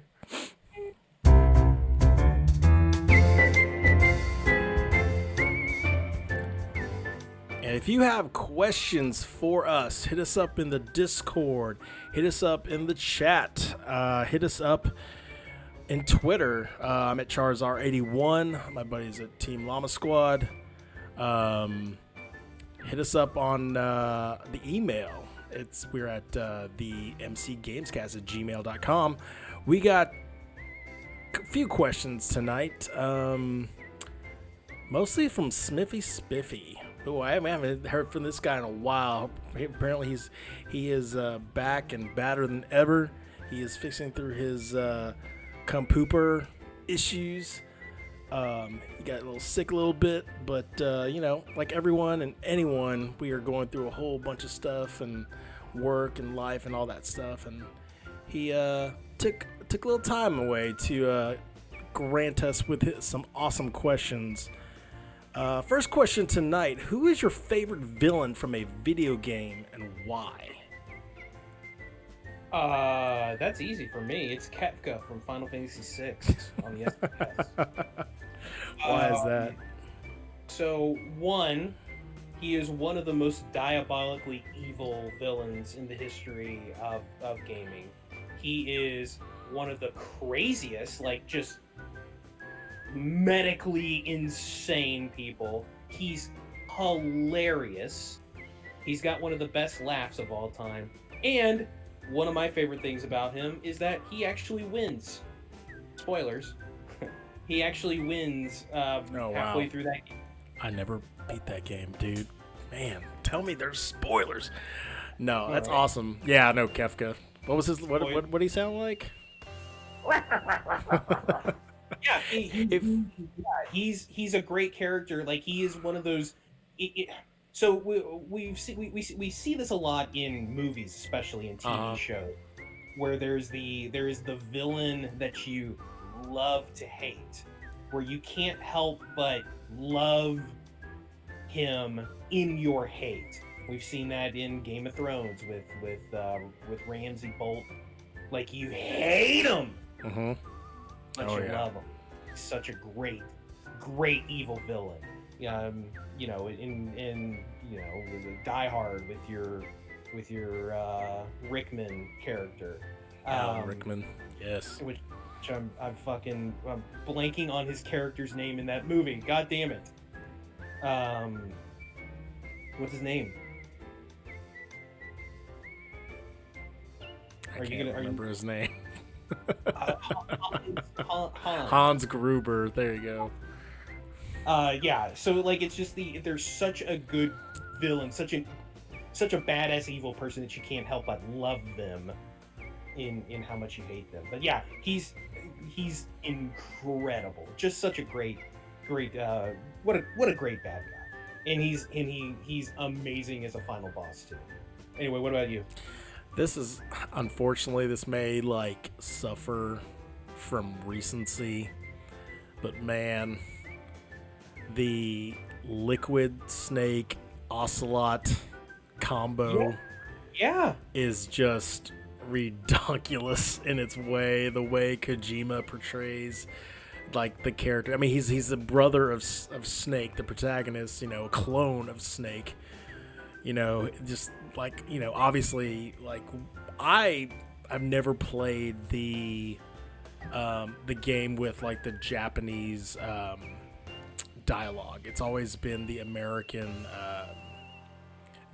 voice actors, and Right. like from what I understand, Kojima actually takes those voices more to canon than he does the Japanese version. Right. But yeah, he is just is egotistical, and like he's always calling him brother. You want to talk about a character that chews the scenery? Yeah, and holy shit! I mean, he owns it too, and like I mean, and then it's hard to pinpoint because like you have Liquid, right? Mm-hmm. And then you have Ocelot, who he was just this kind of like Western guy who like flew by the seat of his pants, had 2 revolvers or whatever, and whatever. And but then you play Metal Gear Solid 3, and you find out his complete origin. Like he was born to Big Boss and the sorrow on the shores of Normandy. Oh my god. Just like the craziness that has spilled out of Kojima's mind. I forgot about that. Holy shit. Yeah, like I'm gonna start Metal Gear Solid 3 Scanlan tomorrow. Like seriously, like obviously the joining of the two, because obviously Liquid's arm has been grafted onto Ocelot's body, but Liquid's soul has taken over. It's like, oh my god. I changed my answer. I mean, I don't mind, dude. Like, seriously, it's like Kefka. You know what though? Kefka is the Liquid of that game. Yeah, I mean, he's pretty liquid. Anyway, I mean, seriously, it's a frustrating answer. It's again my answer. Like, if I had more time and played other games, probably suffers from recency, but like the charisma factor that he just brings into this is just like second to none. 100%. Oh man. Okay, next question. What are the 5 most game-changing add-ons to modern-day games that weren't available in our childhood? I'm a little confused by this question. I don't know if I can answer 5, but is he basically just saying like what innovations of gaming over? That's what I took it as. Yeah, I think that's kind of where I'm at on that. I mean, I can throw one out. I know autosaves are I think huge, especially playing Fallout 4, where even like autosaving in that game can be tricky. Yeah. Like that's a good one. I think. I mean, really. I mean, I know this is extremely broad. Yeah. But the inception of online gaming in general, multiplayer online gaming, being able to play with people across the world, obviously is I think there's an argument that that's number one in the history of gaming. We would not know Smiffy. Yeah. Or Sturm Rage or Wartow or a lot of people out there. Yeah, like it's hard to come up with more than that because then I think you're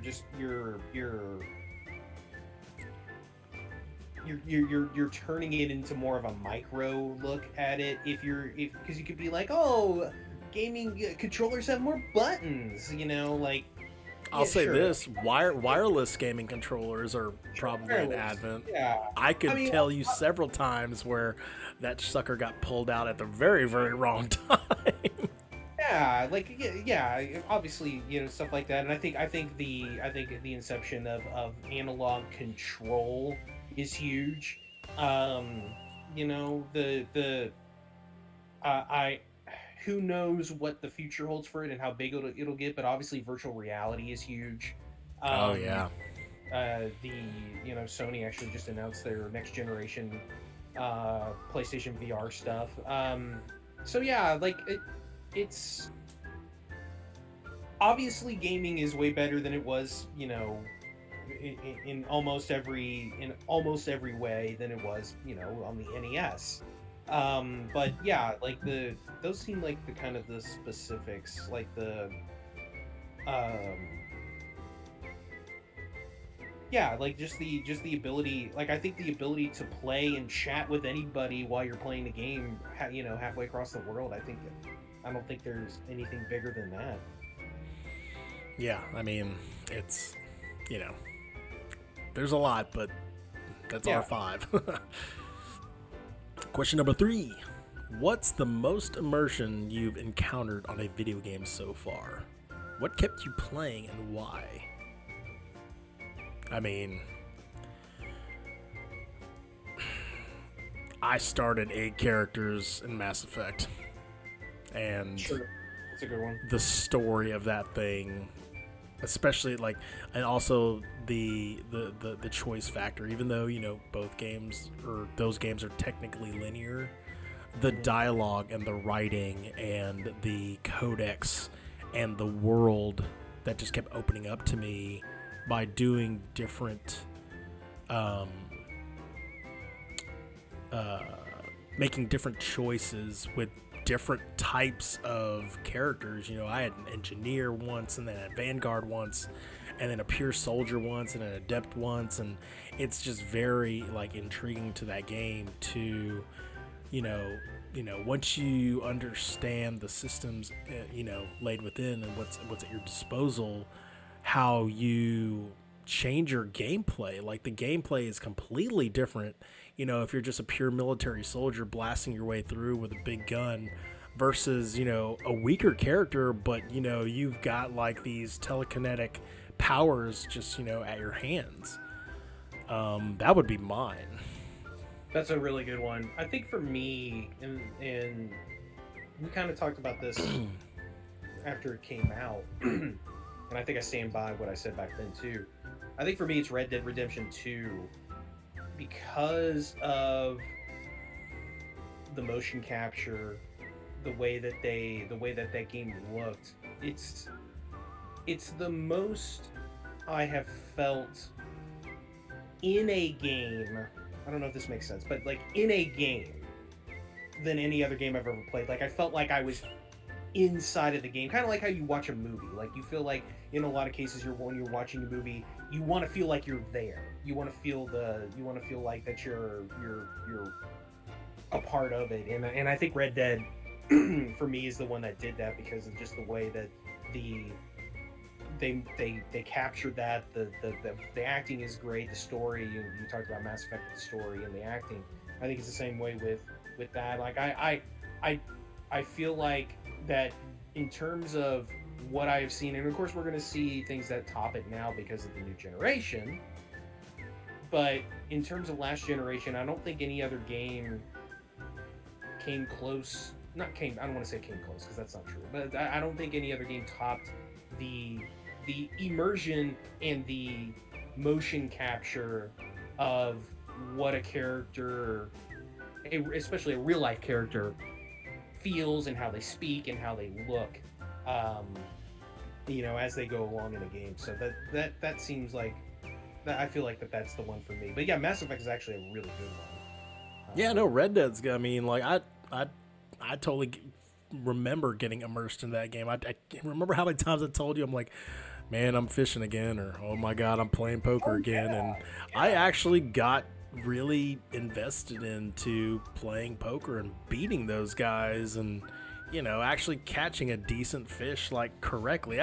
That is the closest, and Smiffy would appreciate this. Well, he probably like shame me on this. This is the closest that I actually got to like, real fishing. I shame you for that, but yeah. Well, but I mean, a lot of people call that boring, and I think that there is a level of respect for the monotony that game presents to you at times. Like that's what that era was. I mean, when you look at it from the eyes of someone in 2020, of course you're like, man, riding your horse is boring. Well, like, yeah, that's because you have a fucking you can get a drone and fly over a river and run into a cow if you want. Like you got shit you could do. I don't know where I was going with that, but you can like of course that seems boring to you, but like I think there's a level of beauty in that monotony that it presents. Yeah, man. That's good. All right, so I'm gonna make this a 2-part question to round it out the end of the night. Yeah. Thank you, Smiffy. You go out for a drink with the guys one night and wake up the next day with a sore ass and in the arms of your closest friend. Do you tell anyone? And if not, what are your plans for Friday night? Is there Oh, Smiffy. What a Smiffy question. For me, that the answer is very easy. I'll tell anybody if the other person wants me to tell. Like I don't have any shame. I don't care. Like I really don't. Like if they're like, I mean, I don't care if you tell anyone. Then I mean, I'm not gonna come on here and be like, Charlie's like, hey Mitch, what'd you do this weekend? Fuck the dude. Like I'm not gonna do that.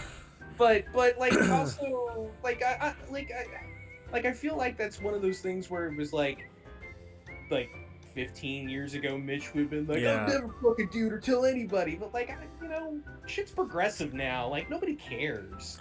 I mean, this brings me. I mean, this is not anywhere near close to this, but this brings me back to like one of the few times that I actually went camping, and we went through the thicket brush, and we walked out, and we were driving back to the campsite. We went on a hike. We were driving back to the campsite, and all of a sudden, like, we kind of noticed that there were ticks on us.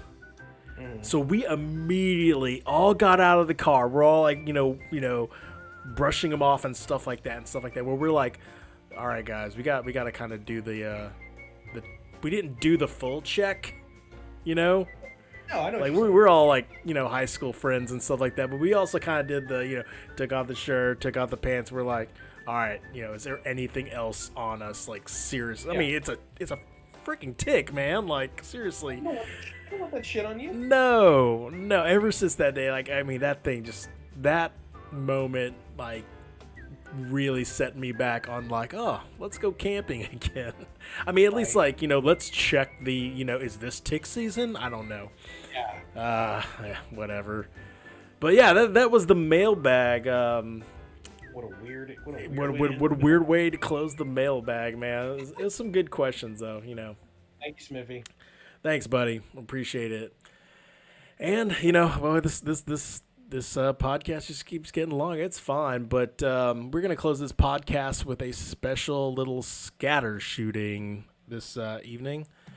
We're pretty much gonna talk about. I'm mostly gonna talk about the Snowmageddon. I know you're pretty much at the breaking point of talking about that thing.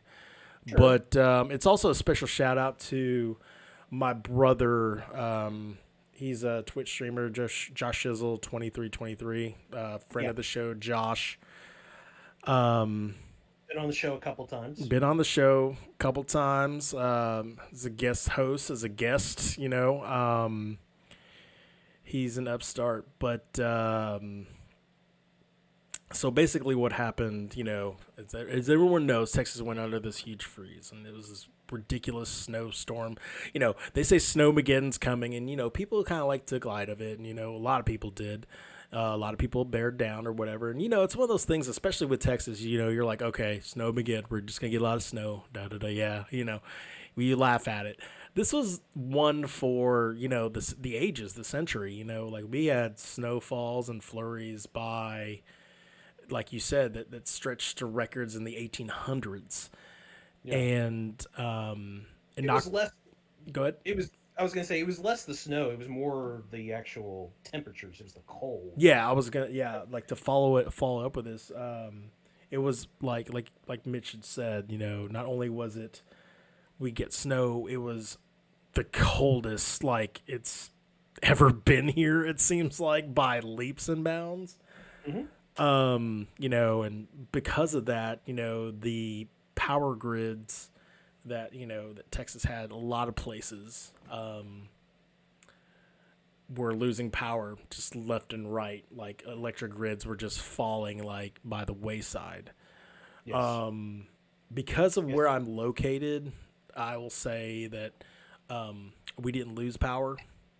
Mm. We happen to be on a grid. We think this is our presumption and our assumption probably as well, that because we're on a grid that is shared with a fire station, 100%. that is the reason why we weren't didn't lose any You went. power. You went unscathed. I can tell you, I am not. Yeah, no, I am not. I had some. I had some issues. I mean, if you want to take a moment to jump in and share experiences, I know that you're kind of done with it.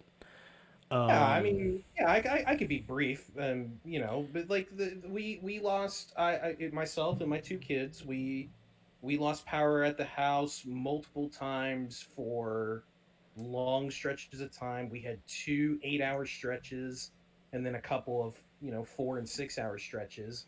Um, like it's not so bad when it's a couple hours, but yeah, when it's 5 degrees outside, Yeah, it gets cold in the house very quickly. I mean, you And chopped wood, right? yeah, look. Okay, I won't go I mean, into it. look, I'm an idiot. So no, you know what? This is actually a funny story. So Okay, I did not buy wood from the store beforehand. okay, By the time I was ready to do so and thought about it, because nobody anticipated the power outages. At least not to the scope of what ended up happening. We were promised 15 to 30-minute rolling power outages, not hours and hours and hours. Anyway, so I didn't buy any firewood because just I've got a heater. Um, and I don't know. Like I've got two little kids, and having to keep an eye on them with the fire stuff. I just yeah, didn't want to deal with it. Well, then we lost power, and I didn't have any wood. So in my backyard, along my fence, I've got these kind of young trees. And I thought, hey, I'll just cut some of that wood down. I'll let it dry overnight, and then I'll just use that. Well, you could say I'm not an outdoor person and oh that I don't no, know things. I did not know that with wood from live trees, that takes 6 months to dry. yeah, that takes a while. And so it never lit. So I never got to actually use a fire. So yeah, there were stretches, when a couple of those stretches happened in the middle of the night, where one of those nights it was -2 degrees. Mm, And every time I would get to the breaking point of I'm gonna go to my mom's house, the power would come back on.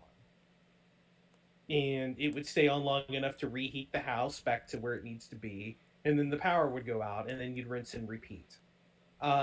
So yeah, it sucked, and we didn't have internet, so the kids weren't entertained, and so having kids that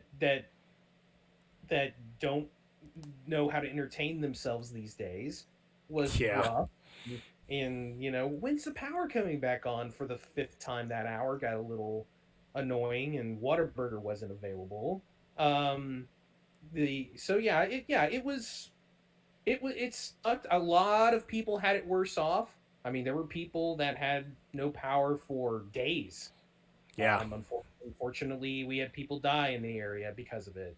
Um, but yeah, it was unprecedented, and I will say this again as a person that championed the weather on its way. I did not ask for the power grid stuff to happen, so I don't get to be blamed for Oh, it. I'm not gonna blame you for this, but But yeah, um, it was it was a weird week for sure, and not as weird as how where yours went. That's for sure. no. So yeah, like I said, while other people were experiencing power outages, rolling outages, some people were losing water because water mains were busting, and like water centers were just like having to shut down. Our work, Mitch and I, our company, our network went completely black, and so because Ugh. the backup generators were in danger of like overheating and whole bunch of crazy stuff was going down. So back to what I mentioned. Because of our situation, we were on the same power grid as a fire station. My brother and his family, they happened to be on one that wasn't. He was telling me that it was like it was eerie when he had texted me because it was almost like he was reading your text and just copying and pasting. When you were saying like, "Oh my God, it's since like 2 o'clock this morning, I have not had power. It's like negative whatever it is, da da da da da." Yep, And that yeah, literally, Josh would send me the same exact. I was like, "Oh my God, like the same exact thing happening." right. So best interest for them. We're like, and obviously the roads are just caked in snow, and we're like, "Hey, drive over to my house. It's just drive really really slow." Yeah, because And they're relatively close to you. yeah, they're like maybe 10 minutes away, Also, not even like relatively. driving slow. Sure. Okay, perfect. But so they came over, and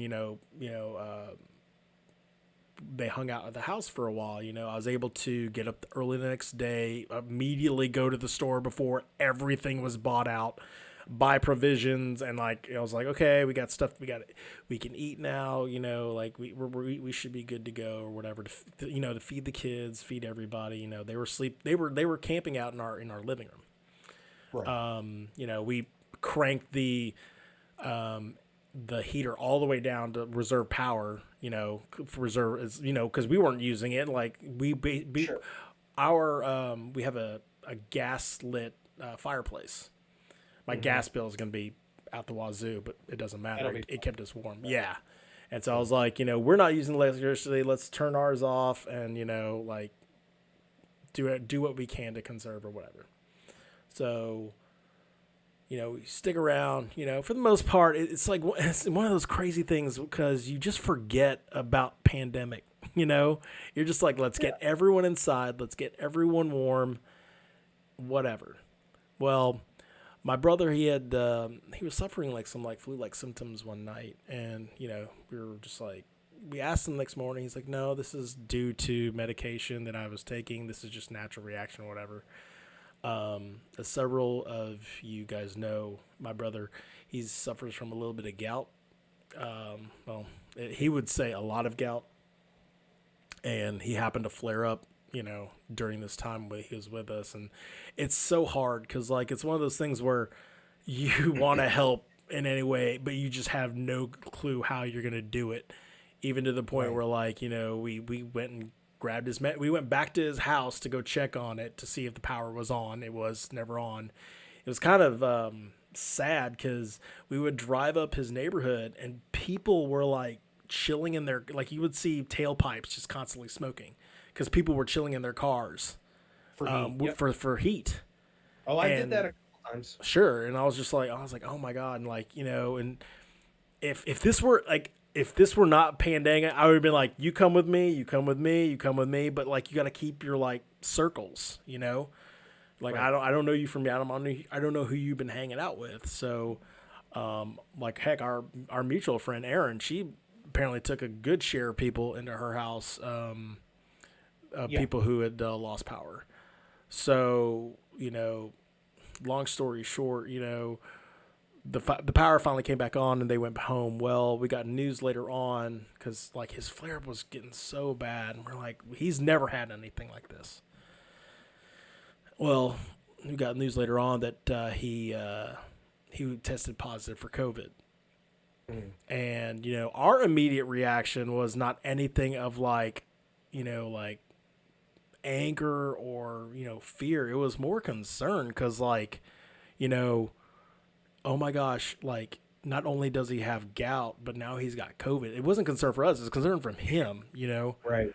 Because we were like, oh my gosh, like, Bad flare up. like underlying condition, bad flare up at the worst time, and he has COVID. And I'm like, are you kidding me? Like, I'm about to hate 2021 like as worse than any other year. I don't even give a rip about 2020 right now. And so it's just one like, and it's crazy because like you have to keep distant, but you have to keep calling. And like, I give big ups to my sister-in-law who, from what we understood, she's like not only having to take care of him, but she's having to take care of her little one as well. Like Luke is only 8 or 10 days younger than my son. So, and then because of that, obviously we had to go get tested, and not just, me and the wife, also little man had to go get tested. And I felt so bad for him because, kid his age, he does not know what, having that stuff up your nose is. But even like have you had a COVID test at all? No, I've not. Nope. Dude, when they say like you have to cram that thing up your nose, like self-administered is one thing, right? But right. like a flu test, you've had a flu test, right? Yeah, I've had a flu test. When they take that thing and they like, here, we got to put this up your nose and just jam it up in there and like jog some long lost memories. Yeah, they basically had to do that to him twice because, he wasn't allowed to go to school. So we had to go in one day and then he tested negative, and then he went another day and then he tested negative.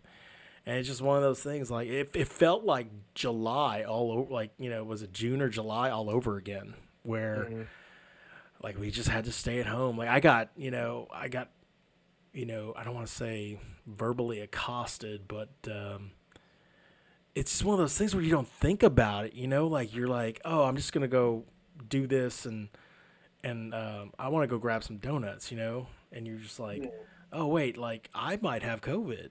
I don't know. Like I just want to go get a test. You just never know.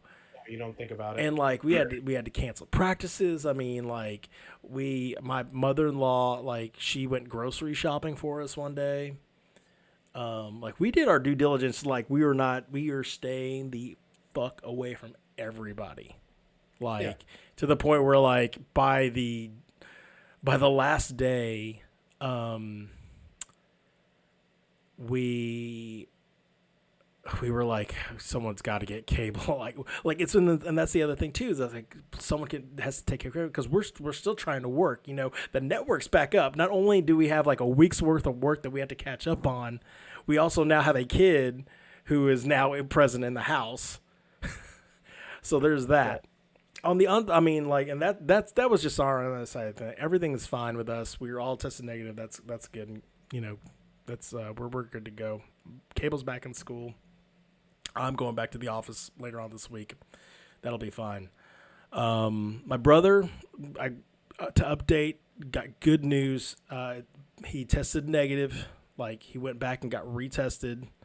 I guess it's gone and the symptoms have subsided or whatever. His gout flare up is starting to ease back down. So it seems like he got real lucky. He did not get a horrible strand of COVID. Yeah. That's not to say that a mild one is great, but it seems like he skated off pretty easily on the COVID side of it. Well, and what we understand, like COVID's like an inflammatory disease. Mm-hmm. It causes massive inflammation, and the fact that he had gout also, we thought we surmised that it was basically just the perfect storm of everything. Sure. And so, like, I'm having to go get medicine for him one day and, drop off stuff at his porch that day. And, you know, just checking in on him every second that I can. And I can only imagine, like, what type of stresses they've got going on because, you know, husband is sick, wife is trying to get stuff done. You have a, 4.5-year-old, he can't go to school. You're just like, oh my gosh, I can't imagine, what they were going through, like we were handling it fine, but you know, but yeah, going back to it, yeah, up to update. He's from what I understand, he's feeling a lot better. He's feeling well, respectively, comparatively, Right. to what he was initially. He's looking forward to getting back and going back to work, but he's really, really weak in the legs. So I kind of sent him Mm. a funny GIF, like if you ever seen Kill Bill 2, where she's like Oh, paralyzed from legs down, it's like wiggle your big toe. And I'm like, yeah. I know it's nothing, but man, like just move your legs around. Just you don't want to atrophy, Just yeah, yourself or just some whatever. feeling, some movement. But it was definitely like a crazy, if God, it felt like it was just it never ended. Like Sure. that snow week, and then the next week afterward with checking in on everyone, and I'm checking in on my parents, and like they like they had their rolling outages as well. Mm. So they were hit hard, but they're so far away, like they're out in Yeah. Rockwall, and I'm like I can't go anywhere, like I can't do Yeah. anything, and then Yeah. especially after like the COVID scare, it was like I really am like I can't go anywhere. Whoa. I can't do anything to help anyone if they needed help from me at this time. Like I Right. felt really, really bad. I was like, I don't know what to do. And so Yeah. that's now past us. We're trying not to look backward, like we're gonna learn from it, No, but we're there's no looking reason forward now. Yeah. Shout out, Josh. Get better. Shout out to Josh Shizzle Yeah, man. 2323. I know he is Yeah. jonesing to get back, just doing things like, Just anything. Yeah. whatever, like, streaming, yes or no, whatever. But I know he's looking back to get back, Just back into the flow being, of yeah, life. yeah. So speaking of So flow yeah. of life, that is the flow of our show. Um, Mm-hmm. this was our make good for about what 2 weeks of skipping due to snowmageddon, due to quarantine, etc. Yeah. It's good to be back. I like doing this, man. I think honestly, and Yeah. I wanted to kind of confer with you just on the show. I might make a push to see if Wednesday could be our permanent slot. I was thinking that too because I feel like twice a month we're doing that anyway. Yeah, and it's a nice middle of the week break almost. We would have missed the Nintendo news. Yeah, yeah. Honestly, and like another part of it is like it seems like news breaks on Wednesdays. Yeah. So heck, why No, not? I'm good with that. Yeah, I mean we were gonna do it next week anyway, so we might as well just keep it. Well, yeah, man. That is our show for the day, man. Mitch, where do you? I mean, I know you don't stream hardly at all anymore. Not What are right you now. doing? Well, like I said, I'm gonna download that tactical RPG, the Triangle Strategy demo, and I'm gonna mess around with that. I'm still playing Minecraft. I'm still messing around with Rocket League, of course. Uh, like I told you the other day, I believe it was Monday, that even though I haven't been really streaming much, I have been wanting to go online and show off what I've been doing in Minecraft because I Yeah, think the stuff that I we've want been to see doing this stuff. is really cool. Some of the stuff we've done, some of it's real stupid, but it's really neat. So I may at some point um throw it up and show off everything, especially now that we've made some pretty good deep progress. But yeah, you gonna get back in the wasteland? Yeah, man. I got back in the wasteland a couple of days ago, and Mm-hmm. I'm like I said, I'm making more progress. I'm gonna make more progress campaign wise on my streams rather than just the simple grind stuff. Like if it's a side mission or whatever that I'm like, okay, this has interesting story. Kind of like that Suffolk County thing where they had like the pink goo that people were eating, and you're just like, oh, what kind of backstory is going on here? It's just disgusting. Like, just the dreary macabre of the wasteland just calls to me constantly, and I'm like, oh, I got to get back to playing. Like, this game is so good. Plus, I really, really want to see where this story goes. Like, I can't find Nick Valentine, dude.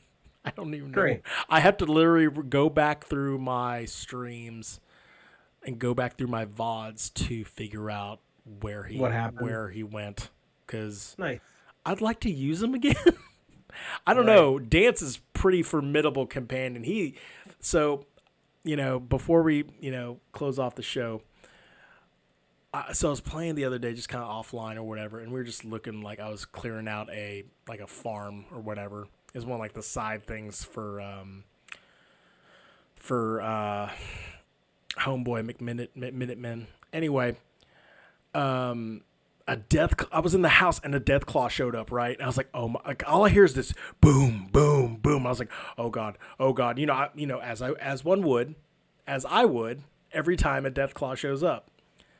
Dude, Dance just like mowed him down. Like he just stood his ground and just was with his laser weapon. And I'm like, oh my, like at first I was like, did I break the game? Because I don't want to use someone that's that powerful. And, I would have liked, honestly, like I kind of felt bad that I didn't contribute to that kill at all. Mm-hmm.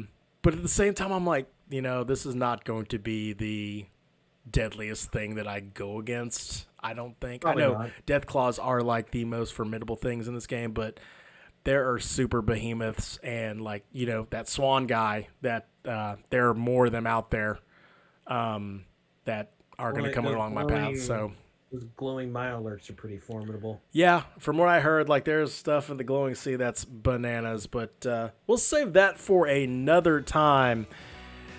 That is our show for the day. We will be back next week. We promise you guys, and come back with more tidbits on video games, more tidbits on what's going on in the world, more tidbits on, what type of Oreos we like most. I don't know. It's whatever. For my guest host, or not for guest host, for my co-host, not the guest host. He's the co-host. I don't know. I had guest host going back to like what we were talking about Josh. Yeah. With my co-host, Mitch, Team Llama Squad. I am Charlie, Charizard81. This is the MC Gamecast. We'll see you around later. Bye, everybody.